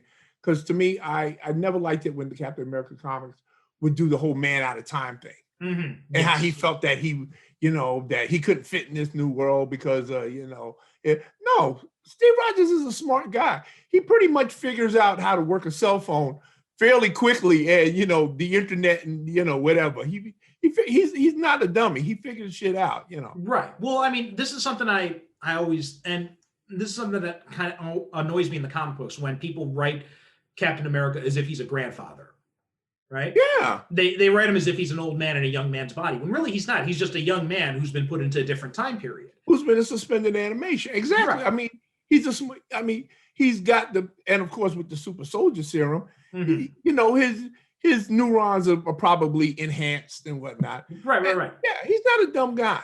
So I like how the movies didn't dwell on that, you know, at all, that whole man out of time thing. Because I'm pretty sure that Nick Fury put him, okay, we're going to put you in this intensive class and we're going to bring you up to speed on history and technology, and what we just didn't see it. Well, I mean, he also, there's that great scene at the beginning of and we can talk about this more when we talk about Winter Soldier, but when when he meets Sam, and Sam's like, wow, it must have been terrible for you, waking up, 70 years later. He's like, it's like, actually, it's not so bad. He was like, food's a lot better. The internet's been really helpful for me to find out what I missed. And he keeps a list of things that he should check out. Yeah, exactly. Which is what you and I would probably do if we woke up to spend 70 years from now. Okay, well, I got to catch up on this. Mhm. I got to catch up on that. I'd make a list. Yeah. I mean, the last thing I would be doing would be bemoaning that I left behind the time that I was in. Yes. Well, Yeah. I wouldn't bemoan the people. Right. I said, oh, damn. Okay, well, I'll give myself 5 minutes to mourn. Mhm. Okay, let's go. Where's my jetpack? Where's my flying car? Where's my underwater city? Come on. Yeah. Yeah, absolutely. And okay. Oh, so we got to talk about the most infamous part about this movie, and that's the Natasha Bruce situation. Oh yeah, well. So You know what? I honestly think that that's the one aspect of the movie that most people had. If there's any problem that they have with the movie, really, that's it. I think so too. Yeah. And I think so. This is the infamous scene, right? When they're at when Bruce says, I can't have this. I can't have a family. I can't have kids. Right. And she says, neither can I. And she says, in the Red Room, they have this graduation ceremony where they sterilize you so that there's nothing that can distract you from the mission. Mm. And then she says, do you think you're still the only monster on the team? Now, my read on that scene is not her saying I'm a monster because I can't have kids. It's I'm a monster because I'm an assassin who was basically designed to kill. Yeah. That's how I always read that scene. I will admit, though, a lot of people didn't read it that way, though. And I will admit, and the writing in that scene is clunky. It's nebulous. They don't do a good job of really portraying that well. But I think you have to look into the context of him talking about the fact that they're talking about this, the world has seen the real Hulk for the first time. He's not saying I'm a monster because I can't have kids. Neither of them are. They're saying I'm a monster because of look at all the damage I cause. Right. Yeah. And that's really more, but it's just really sloppily. And I think part of the problem is just introducing the whole sterilization thing in the first place. Like there's no reason for that at all. That conversation would work. Yeah, that conversation worked perfectly well if you just took out any reference to kids or families at all. Agreed. Just stick with the whole thing about her being an assassin. She feels she's a monster because she was raised, practically from childhood to be an assassin, to be a killer. She never really had a childhood. It's once you get into the whole thing with, well, I was sterilized, now that kind of like makes you sit back and go, well, wait a minute. Mm-hmm. Well, wait a minute. 1 minute we talking about sentient robots trying to take over the world, and now you're talking about human sterilization. Yes. That's kind of a leap here, folks. Yeah. I mean, listen. I'm here for the drama, but that is kind of a leap. Maybe not in light of the things we've learned about Joss Whedon. Right. Exactly. In that sense, I see why he's putting that in there, because this is another aspect of how Whedon being a fake feminist, where he's trying to portray himself as like enlightened everything, but these other things seep through. And I don't know why everybody was surprised by that, because I always thought Whedon was a fake feminist. Mm-hmm. I you know what? I never tried. It's like what's that line from Shakespeare? Methinks he doth protest too much. When you work that hard at trying to present yourself as being a ally, a feminist, and stuff like that, that only makes me think, well, why are you working so hard to try to prove that you're, if you are an ally to feminists, well, then just be an ally. You don't have to, promote yourself as being one so hard. You know what I mean? Yeah. Oh, exactly. So, and I will admit, I was one of those people who was taken in by it, and it's only now in retrospect that I look back and I'm able to see through it. But but it does remind me of Rachel Maddow had this line that she was repeating many times over the course of the past 4 years with the Trump administration. She says, "Watch what they do, not what they say." Yeah. And I think that really applies to Whedon. Yeah. Yeah, I think you do see that in that scene, and just like the whole Bruce and Natasha thing in general, it just like even discounted because I did not read that scene that way the first time I watched this movie. It was only until after everyone got all up in arms about it that I started looking back and like, okay, well I can see that now. I can see I see why people read it that way. But even the first time I saw this movie, before I even thought about that, like I just thought the idea of Bruce and Natasha just seemed like a really odd matchup, and it doesn't really seem to add anything to this movie. What would be wrong with her just having the same relationship with Bruce that she has with Steve Rogers? Because they're never, they're co-workers, they respect each other, they're friends. Mm-hmm. When in the first Avengers movie, that's the impression I got from Natasha and Bruce. They were just friends, they were bonding because they are two extraordinary people in an extraordinary world. Yes. So of course they bond over that. To like kind of try to, how can I put this? I get the feeling that Whedon felt like there had to be some kind of romance in the movie. Yeah. And he just shoehorned in that one because a romance between Bruce Banner and even though I'm pretty sure they like each other a lot, they just don't strike me as that they would have that vibe that, no. It just kind of feels like it was done because those are the only two characters that it could happen with. Exactly. Yeah. Because, you got, Tony's got Pepper, Thor's got Jane. Steve at this point, kind of has something going on with Sharon Carter. So you really only have, and it's too early for Vision and Wanda to get involved. So all you got left is Bruce and Natasha. And actually, it's the one aspect of the movie that slows down things because we've got so much shit already going on here. Exactly. We don't need this. Yeah. We really don't. Yeah. It's just, it's completely unnecessary. It's the one aspect of the movie that, to me, is false because there's no reason for it. I think you can edit out every instance of any sort of hinting at them having a relationship together, and this movie works still just as well, right? Because it's really, because it's really awkward when he comes out of the shower and he says, "Well, I use up all the hot water," and she said, "Well, if I'd known that, I would have joined you and everything like that." And I said, "Ick, really?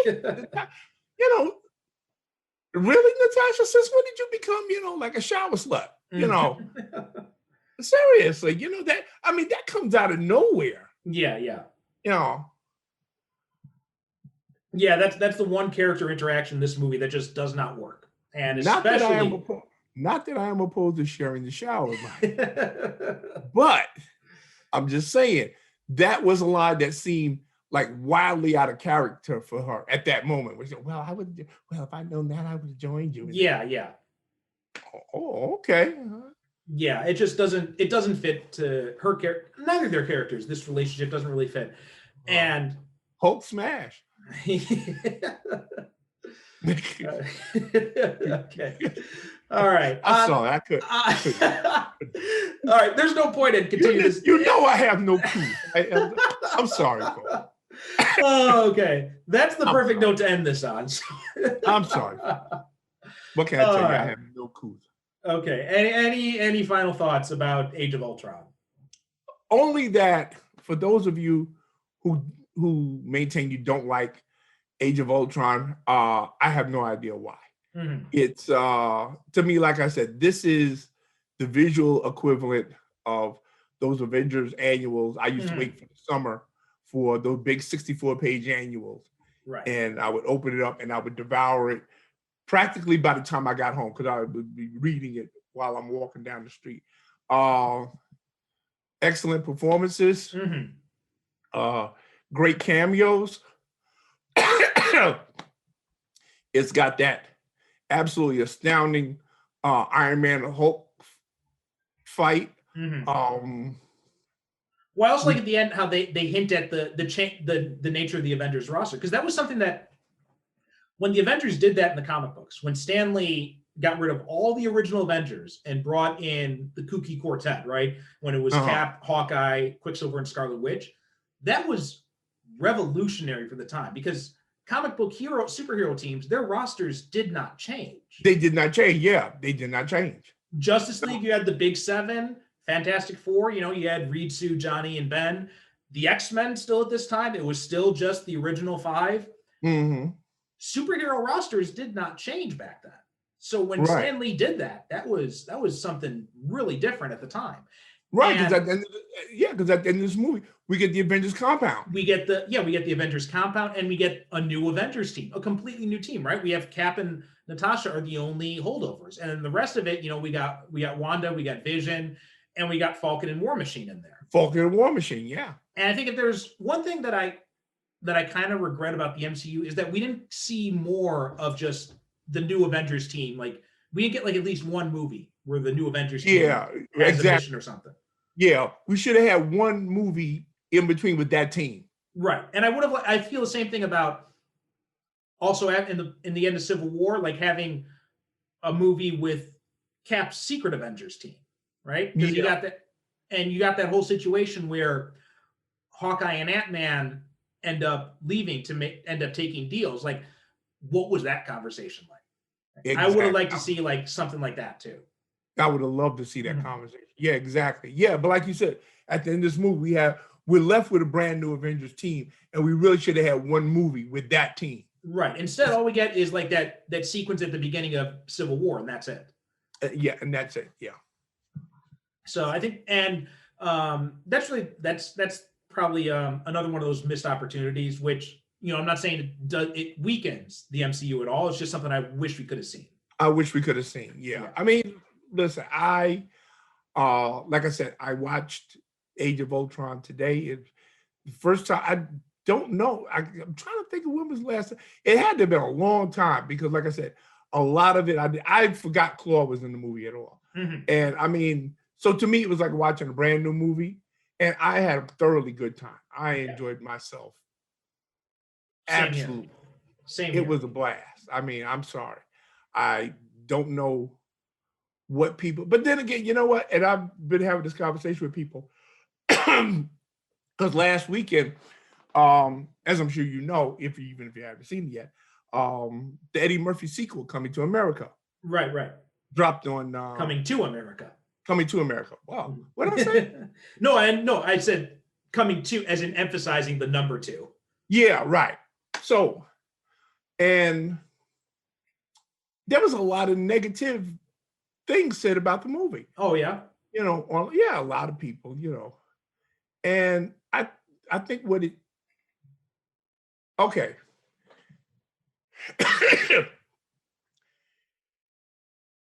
Every movie is not supposed to be the perfect movie. Mm-hmm. And I think that people have simply forgotten how to have fun watching a movie. Yeah. I really do. People, my theory is that people, and here's where I get in trouble. I think people expect too much from movies. They really do. They want every movie to be everything to them. Yes. And that's simply impossible. There's some movies you watch for different reasons. It's like, one thing I always like to say when I write my reviews is that some movies are meant to be no more than the equivalent of a Big Mac, large fries, and a supersized Coke. Yes. And that's it. Mm-hmm. It's not supposed to uplift you morally. It's not supposed to improve the quality of your life. It's not supposed to make you feel smarter. It's simply there just to entertain you. Well, also, when you think about something like Coming to America, the original one, I mean, that's earned its reputation over time, right? It's not a movie that was an instant classic when it came out. It's a movie that reputation has grown. People have watched it and rewatched it on TV and whatnot, and they don't. Kind of the same thing with Ghostbusters, right?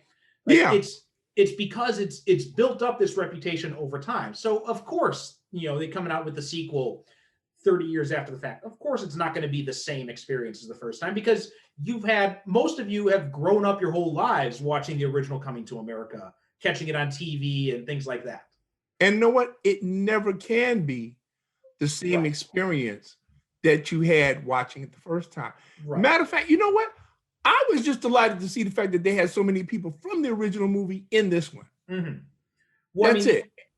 If you think about the Star Wars movies, this is a good example, because I remember when Jon Stewart was hosting The Daily Show, he had George Lucas on. And he was talking about the prequels and everything with George Lucas. And he says, well, you know, it's really different depending on, he's like, because my son tells me that The Phantom Menace is my favorite Star Wars movie. And he says, and I always correct him, and I say, no, your favorite Star Wars movie is A New Hope. And he's like, but that's the thing, like, for a lot of kids who grew up with the prequels as their first Star Wars movies, and this is something, you know, we've said before, that when you catch people at that right age and you introduce them to something, they're going to love it for the rest of their lives. Exactly. And it's like,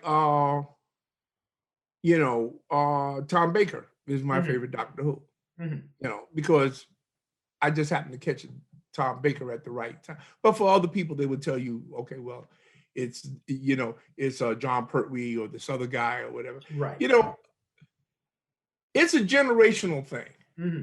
And I just think that people have lost the capacity to just simply allow themselves to enjoy watch. It's like when we were talking about WandaVision.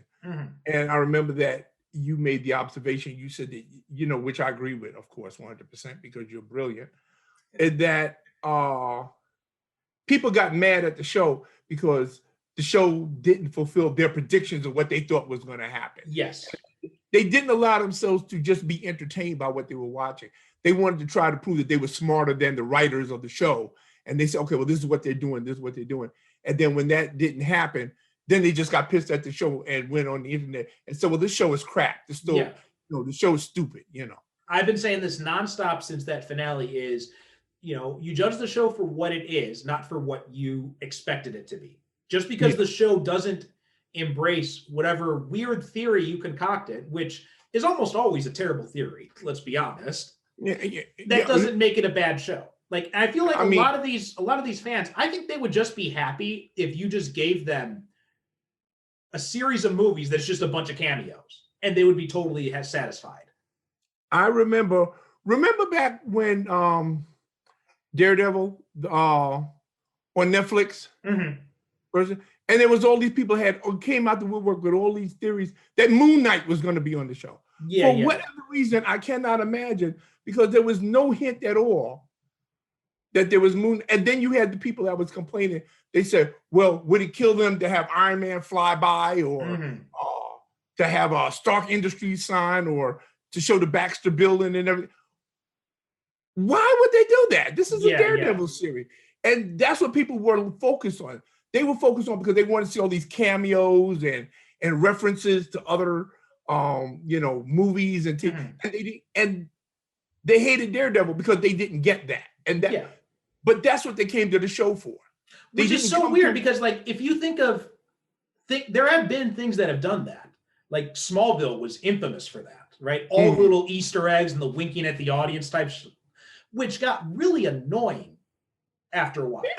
Like, at first, oh, it's cute. Look, he calls his little getaway his Fortress of Solitude. You know, they do these little cutesy, and at first it's okay, but when it keeps piling up, it gets really freaking annoying.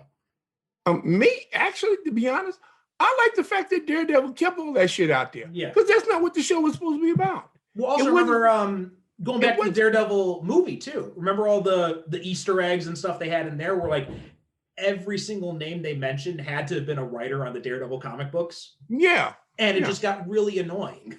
Yeah. I mean, that's not what the show is not supposed to be Easter eggs just for the sake of Easter eggs. So then you can get on the internet and say, oh, did you catch that they mentioned Moon Knight? And said, you know, oh, and we're going to get so-and-so and so-and-so. And also, going back to what you say, and I'm going to rubber stamp it. Folks, quite frankly, most of the theories y'all come up with anyway is shit. There, I said it. They are. Most of the stuff y'all come up with, I have no idea where y'all pull this stuff from. I still Y'all have remember I remember the theory flying around. There are two big theories flying around with Batman v Superman and Suicide Squad. Batman v Superman, the theory was that Ben Affleck wasn't actually playing Batman. He was actually playing Deathstroke. And Christian Bale was going to come back as Batman in the end. And Deathstroke was just going to be posing as Batman. And I'm like, that is like the dumbest fucking thing I've ever heard.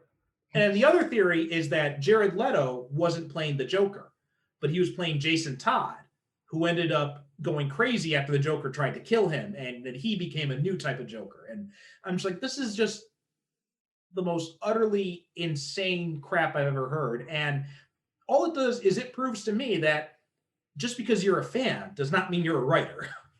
No. Because some of the stuff that these fans come up with wouldn't even make good fan fiction. No. And we've seen some bad fan fiction. And we've seen tons of bad fan fiction. Matter of fact, I've seen some bad fan fiction that started out with better premises but again, like I always say, you have a lot of people with a lot of time on their hands. And I've talked to some people and they said, well, it's fun to come up with this stuff. Well, no, it's not. It may be fun for you, but when you put it out there, you present this as something that you're sure is going to happen. You're just muddying the waters. It's not like you sitting around with a bunch of your friends and you just, because you and I both know there's a whole ton of comic book based websites, some of them very infamous, that do nothing but indulge in this type of bullshit all day long. Yeah. They present these fake stories as, well, this is a rumor that we've heard. No, it's not. It's just you just throwing this out there, And you're saying it's a rumor so that people will believe it. Yeah, and know what? And a lot of people buy into this. I don't know what people have very poorly developed bullshit detectors, I guess. Mine is fine-tuned.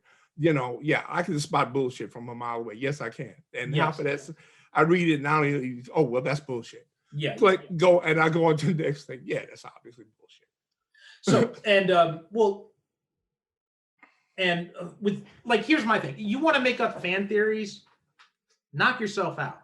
But don't get pissed because your theories don't come true. Like, I had a theory about WandaVision that proved wrong, right? I thought it was going to be Chthon was going to be behind it. Right. No mention of Chthon at all. I'm like, okay, I guess I was wrong. That's it. I go on with my life. Yeah. And also, you weren't going out there on a dozen different websites throwing that out there as a rumor. Exactly. That you heard. Right. You did it here in the confines of your own podcast. Right. And not only that, and I didn't say this is a rumor I heard. This is what I think is going to happen. This is what you do. Exactly. Because this is your forum to do that. Right. Yeah. You're not, disseminating false information, fake news, if you will, to an unsuspecting populace. Right. Who apparently believes anything that, I'm not going to mention no names. We know these websites. I'll mention a few of them. We Got This Covered, Bounding Into Comics, Cosmic Times. All these sites are pure bullshit, unadulterated, pure 100% uncut bullshit. And I have told people, listen, stop sending me links from We Got This Covered. Yeah. I said, stop there. Well, how do you know that it's not true? Well, yes, I do know it's not true because I have a very highly developed bullshit detector. Friends don't let friends share links from We Got This Covered. Yeah, exactly. We don't do this. But going back to what you said, which was Age of Ultron, I enjoyed it. I had a good time watching it today.